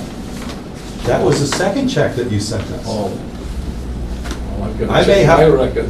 have to call you. Right, so, okay. To get this straightened out, All but right. it is capable of being straightened out, so Okay. we'll get it going now that we've figured out good. We prefer, just for administrative reasons, we prefer not to have to issue checks as refunds. Right, because right. Bookkeeping wise. I know, I've been through it with the planning board, and it Yeah. gets to be a tedious process because you've got to go through the treasurer's office. You do, exactly, and they wonder why They you're don't wanna paying like- applicants I know. money. They don't like giving it out, they only like Right, liking I it. know.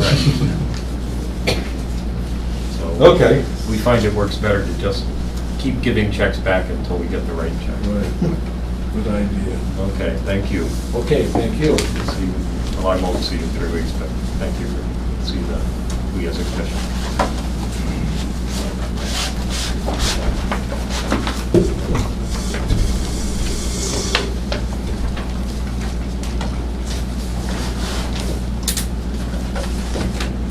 Good night. Good night. Thank you.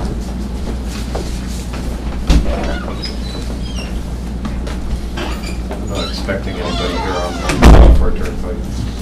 No, and neither of the two, the next two items, do I anticipate there being anyone in attendance.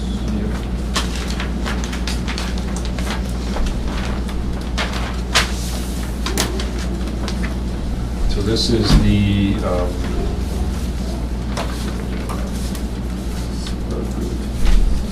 is the 9 o'clock item on the agenda. A new request for certificate of compliance number 63-190 for 144 Newburyport Turnpike, map 14, parcel 31, Spirit Realty Trust, Anthony E. Ennis, trustee. And the commission does have memorandum in regards to this, where I conclude by making a recommendation for a complete certificate of compliance with 5 ongoing conditions. Expressed on.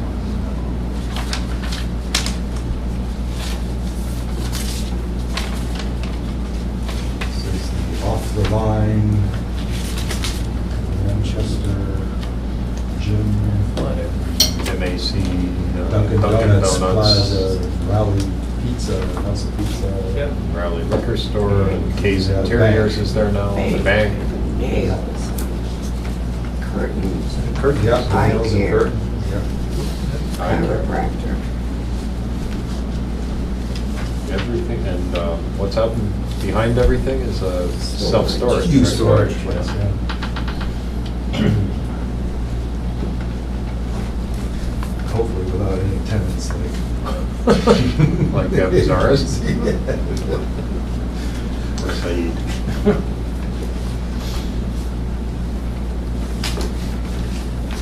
Not to get interviewed by the newspaper on it. It's important to keep your name out of the paper. All right, so having looked over your memo here, it looks like there were a few things you wanted them to clean up, which they have done.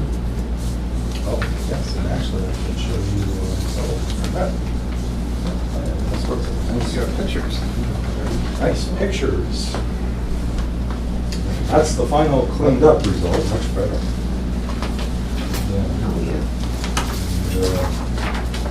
This is an example of some of the problems that I encountered doing my inspection in February, as well as this was the most glaring one, where the concrete spillway was actually elevated 6 to 8 inches above the top level of the berm. nothing would have spilled over, it all would have gone around it, eroded the berm.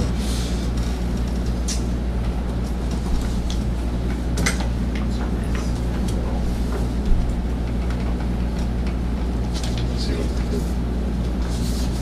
they Yeah, they built the berm up because the earth had all settled. so- Yeah.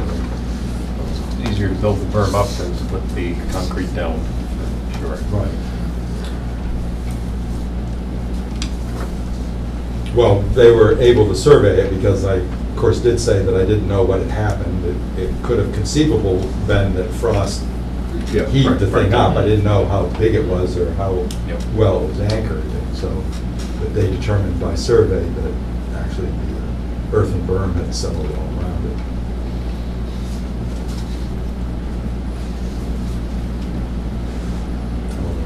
All those repetitive feet of the landscapers mowing it continuously every week after week, probably kept it down. It's kept very well, the landscape manicured. It is, it looks nice there.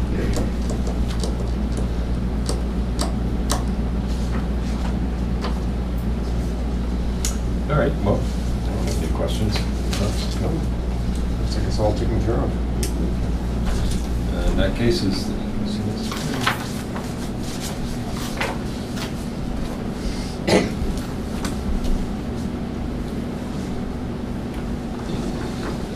there a motion to issue a complete certificate of compliance? So moved. Oh, Kirk got it. Second? Second. Okay. All in favor? Aye. Aye, and all against? Motion carries.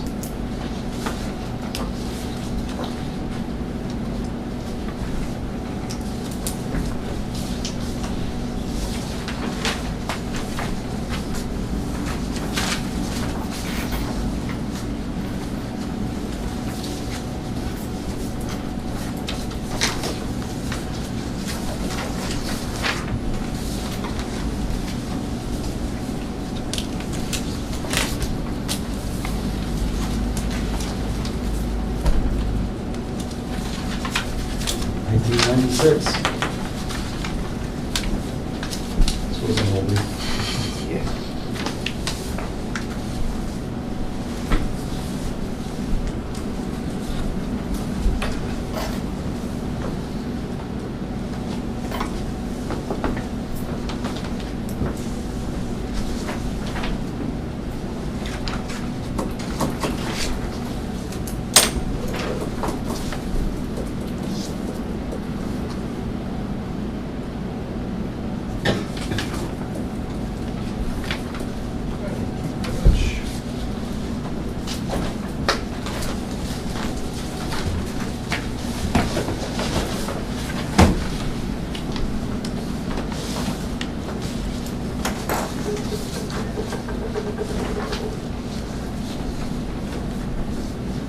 So this next item is the 910 item, a new request for certificate of compliance 63-465 for 28 Glen Street, map 21, parcel 5, lot 1, Philip and Sharon McGowan.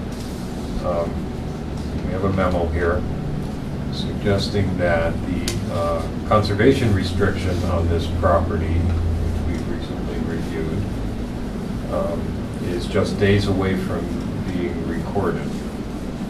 Do you know why Essex County Greenbelt wants us to do it in that order? What Well, reasoning on that? I don't know. I guess there's some concern.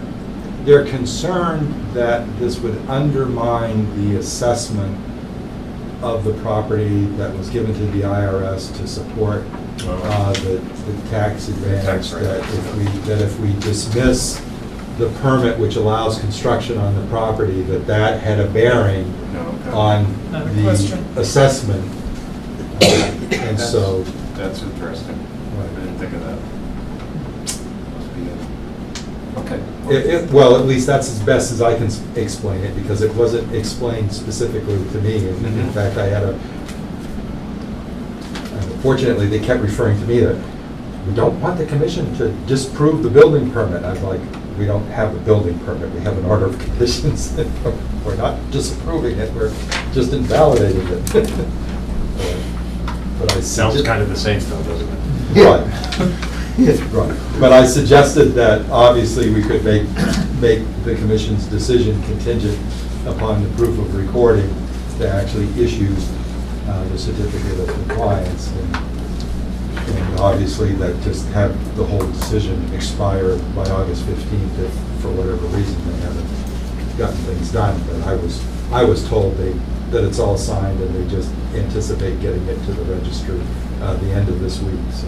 Who's they? I believe Essex County Greenbelt is Not the is Leones. doing the, taking the document and recording it at the registry, I believe. Huh. I mean, I'm not 100% sure, I didn't go into who's actually on the address label, but they keep talking to me about this, so I assume they're sort of managing it. They're getting paid for it? You know, I don't know, but in many This one. cases, they sometimes do require some kind of endowment to Well, oversee. And well, as there the was same the communication issue that I with gave to you folks in regards to Mass Audubon and Right. us looking into a CR on the Bradford Farm conservation. We're gonna come to the Community Preservation Act committee and ask for that, money for that. Right. Really? Guarantee you that, Oh, they will come yes. I presume we'll grant. What we need to ask for. for the process. Well, just to ensure that the property be properly taken care of over time. Right. Which Greenbelt does an annual inspection and some other stuff. Mass Audubon is the same. Yeah. Well, in that case, let's consider a motion to issue a certificate of compliance declaring the order invalid, but make the issuance of the certificate of compliance contingent upon receipt of proof of recording of the conservation restriction. And if no such proof is known to the Conservation Commission by August 15th, then our decision to issue it will expire and a new request would be needed. Request from the Yeah, I was trying to Yeah. make it neat and cover all eventualities, so that it wouldn't just languish in our files for years. Yeah, right. Forget why we voted to do it and never did it or something. Like that. Yeah, okay, that sounds sensible. So do I have a motion to that effect? So moved. Dave, one. Okay. Somewhere between. Second. Oh, okay. My left ear responded with one. Second by Mr. Turner. All in favor? Aye. Aye. All against? The motion carries. I'm not going to go into the question of if we talked about the fact that it was related to the tax issue. That's reasonable. The IRS is saying no. Well, it's actually, it would be a total misunderstanding by the IRS, because they could always reapply, get permission to build, and it would have its value again. It's not that the value has disappeared forever. Right. Not at all. They could, we would be hard pressed to find a reason not Right, to the issue it. criteria on the property is Wow. basically the same. Right. I don't believe the resource area delineations have changed substantively, and Exactly. zoning hasn't changed. As long as the CR hasn't been filed. Yes, correct. But But if it gets mucked up. Yeah. Yeah.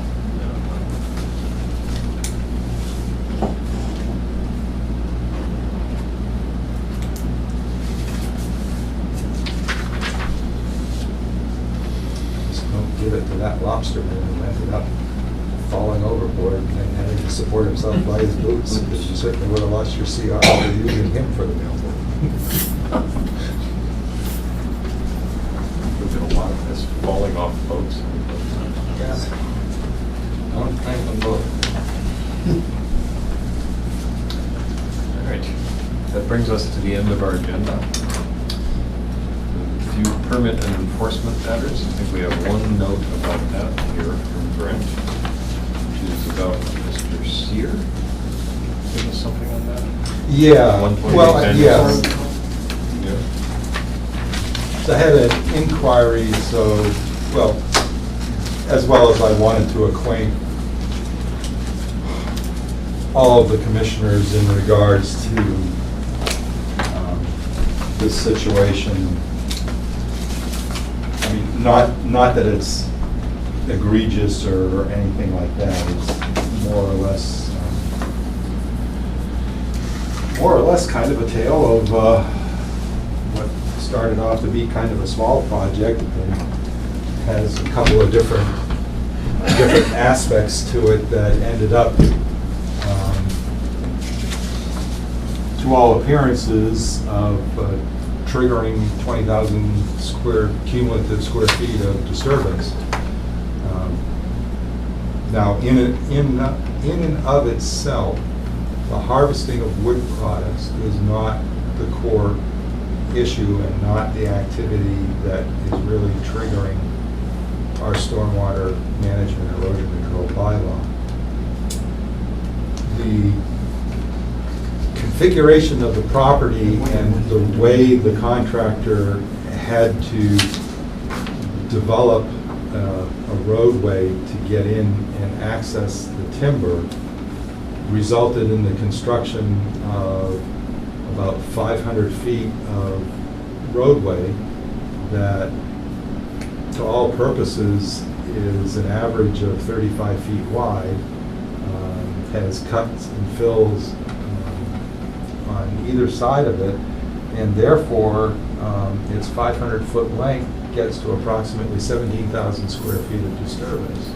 This is a relatively large parcel that is also, the property owner has the desire for an area to be cleared and then grubbed and stumped for the establishment of a garden with an access pathway or roadway going up to the rear yard of its residence. That it's anticipated that that area to be cleared and stumped for the proposed garden area is going to result in another 3,000 roughly square feet of disturbance. And it's the stumping and grubbing and then bringing in soils to make it into a garden area. So in other words, it's a development activity. It's not a wood harvesting activity. And so those two things, the roadway and the proposed garden, are, in my estimation, bringing the project up to the level where it would appear that they should be applying for a stormwater management permit. So I've given Mr. Sear. Mr. Sear's been very cooperative, and his contractor, Mr. Richardson, has been very responsive. And the photograph here shows this bark mulch compost that's been put down. He's also utilized wood chips, as well as, I may not have given you a photograph, but he put straw wattle where this roadway goes in. It's directly between Mr. Sear's driveway and then a driveway on the adjoining lot 134, which is also relatively large, and the residence is in pretty deep, and their driveway is probably 600 feet in. So this roadway got put in between that, and therefore that driveway on the abutting property is not only down gradient, but also relatively in close proximity to it. And so he established and put straw wattle at the base of the slope, and he had wood chipped the slope. So I sent materials and actually provided him a clearly stamped copy of what was developed for 98 Trowbridge Circle, because this project seemed to have exactly the same characteristics. Meant to be a relatively benign landscaping job, but just based on its scale and the amount of disturbance, it ended up triggering jurisdiction under the stormwater erosion control bylaw. So the question that I was asked was whether harvesting of wood could continue, but just no stumping and grading until such time as we get application for a stormwater management permit. What was the original purpose? You keep on saying harvesting of wood, and that to me is a rather large wood road. The original purpose was the desire to have the woodlands on this property basically thin. And when this contractor got in there, what he discovered was basically an overmature forest that was pretty uneven aged in terms of its stocking, that it had a mature oak canopy with some pines, oak and pine, relatively large, nothing really in between, and really scarce, combine two words that don't make sense once you combine them. A diverse and scattered thin understory. And so, not much to thin. Mostly ended up being clearing, because when we take the mature trees down, it just opens up this big chunk of the canopy. But he did want a cleared area anyway. Selling off the logs? Well, I don't exactly know what the status of this is, because at one point in time, the contractor who I first met with and we looked over the project made the comment that most of the wood he had down, he ended up chipping in order to stabilize all this disturbed slopes. Sounds like the phrase overmature is an oxymoron.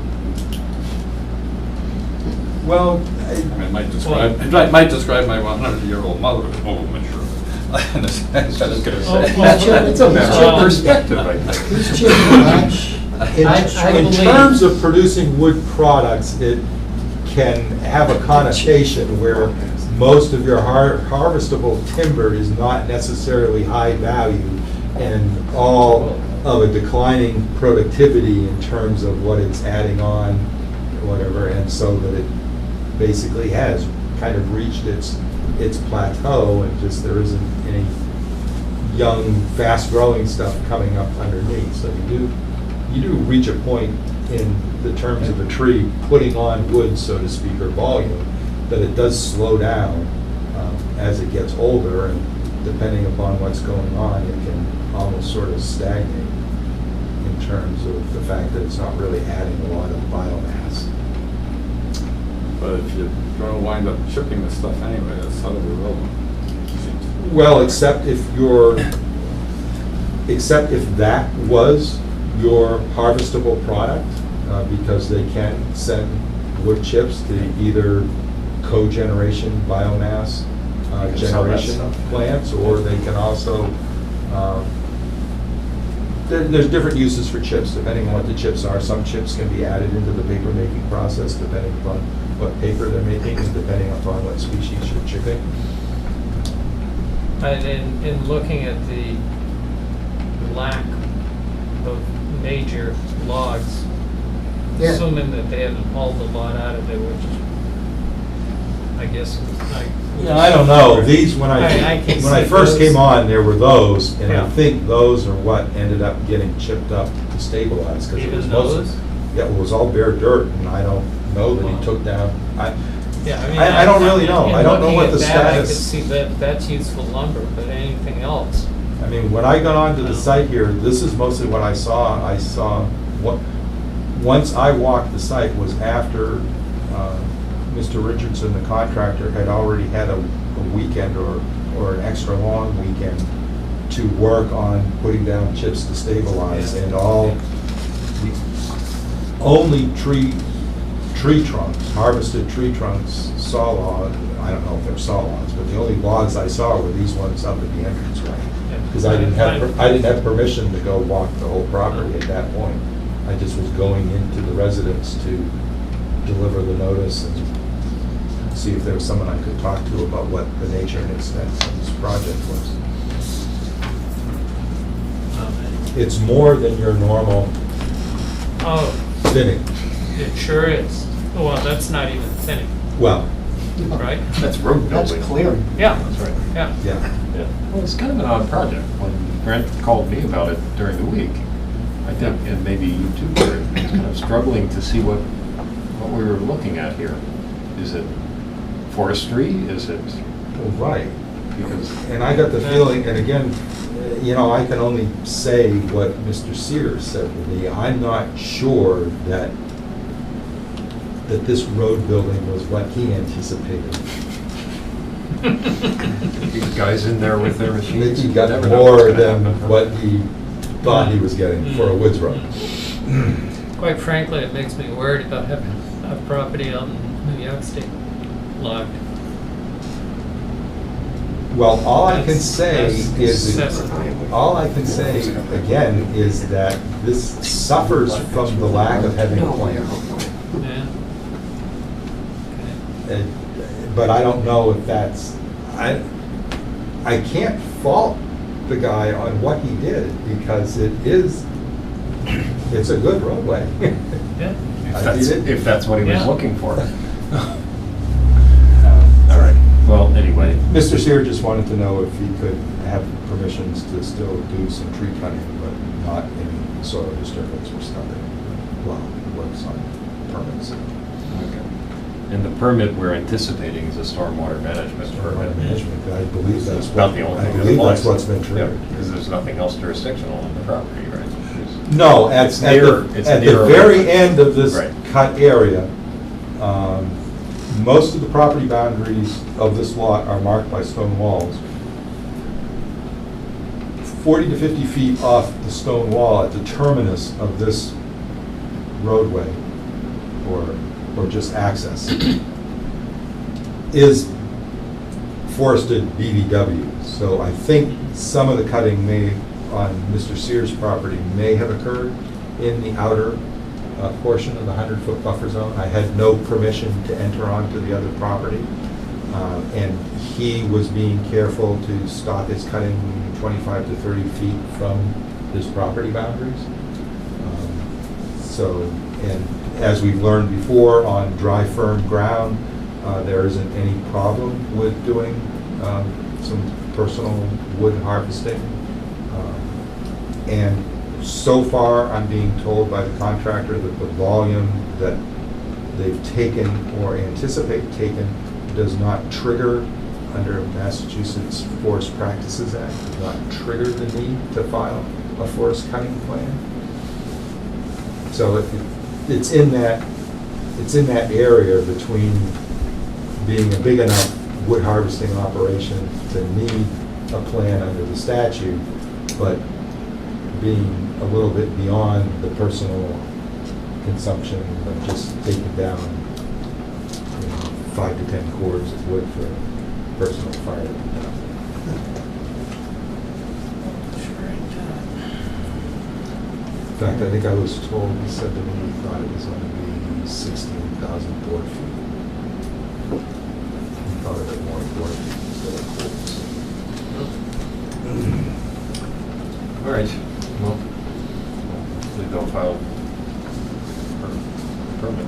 But is a consensus that it would be okay, Anthony, telling him that more trees? Yeah, I don't know why we would stop it. I don't know why we would wish to stop them, or what right we would have to stop it from doing that. As long as they're not more. Well, it would be Then part there- of the clearing and the development for this garden Right. area, so. No, so Medically approved cash crop. that could be, I wonder. 5,000 square foot garden. Let us somehow in this world. That's definitely not jurisdictional for us. I'll let you know. Unless if I somebody start- gives it to them.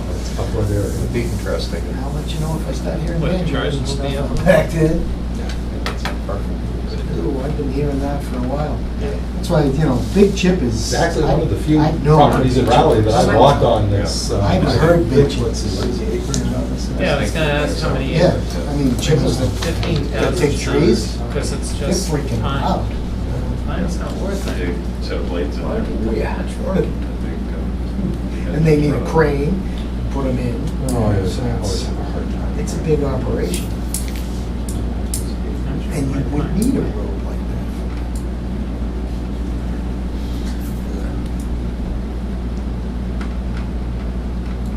Are you looking at there? Trying to Trying to find figure- where the acreage is on here. Why I know the one in back there is like 11 acres. Yeah, I think he's like 7 or 8. Yeah, I think he's less I than. think he's 7 or 8 acres, yeah. But it's one of the few properties I've been on that I didn't walk all the boundaries, but went kind of right back to where I knew there was wetlands off property. I didn't have any wetlands on his property that I saw. Just above This his- particular property, Brendan and I were talking about this, happens to have stone walls as many of its bounds, which is kind of nice, because you know exactly where the bound is.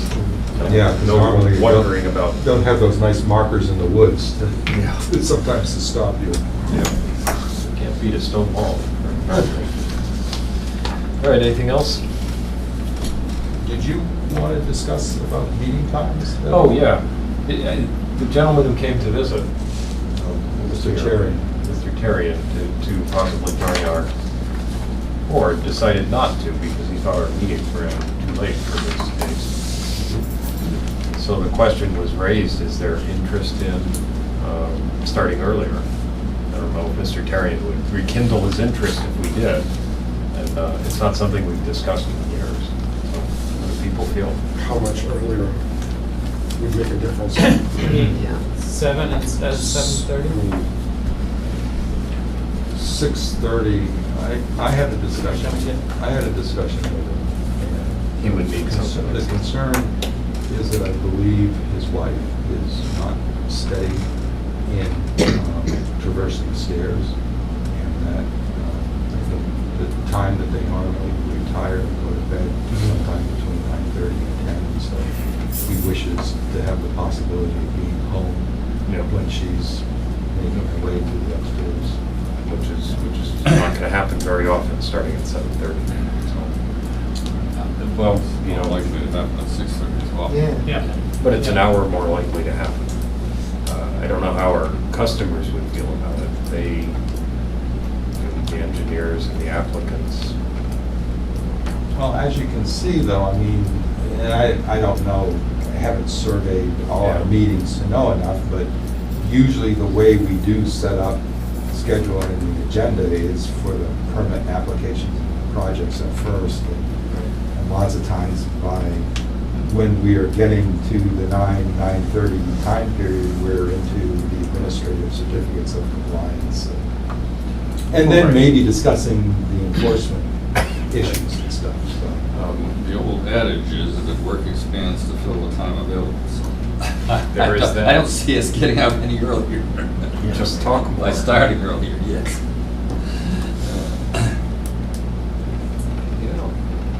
Anybody, how does anybody feel?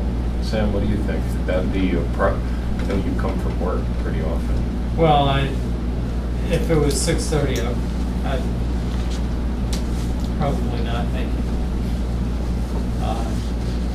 Plus, I've got I don't know if everybody knows this, but I've got another meeting on Tuesday, so I totally missed that, because that starts at 7. I always find 7 to be pushing it to make, and 6:30, I just know.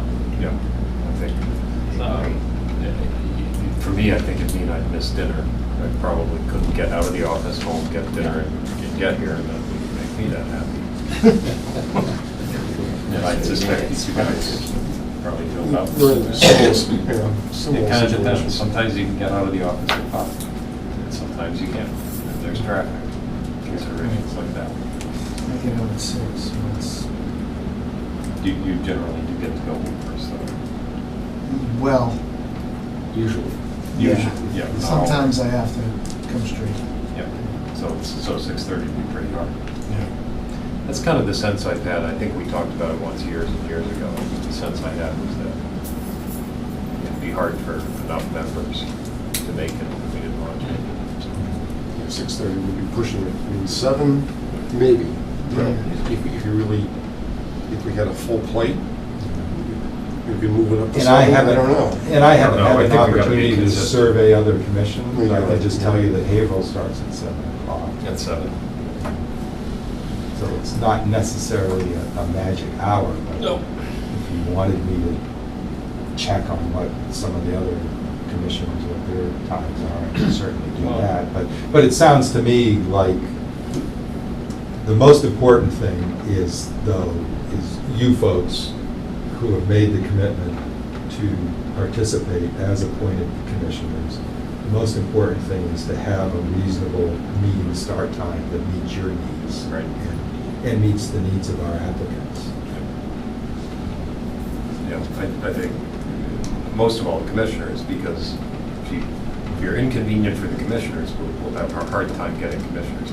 I'm sorry Mr. Tarian couldn't, he has a somewhat unusual situation. Haven't heard that complaint or that issue before. It's not as common as, I just can't make it here from work. It's a common problem. That's what Sam is saying, actually, you know. Then there's you, Kurt, who's, I mean, I can make any time. what do you want, 10 in the morning, first? Well, let's keep it at 7:30. Yeah, I think so. I think that's my thought. Don't need to make this hard on ourselves. All right, anything else? Motion to adjourn? Second? Second. All in favor? Aye. Against?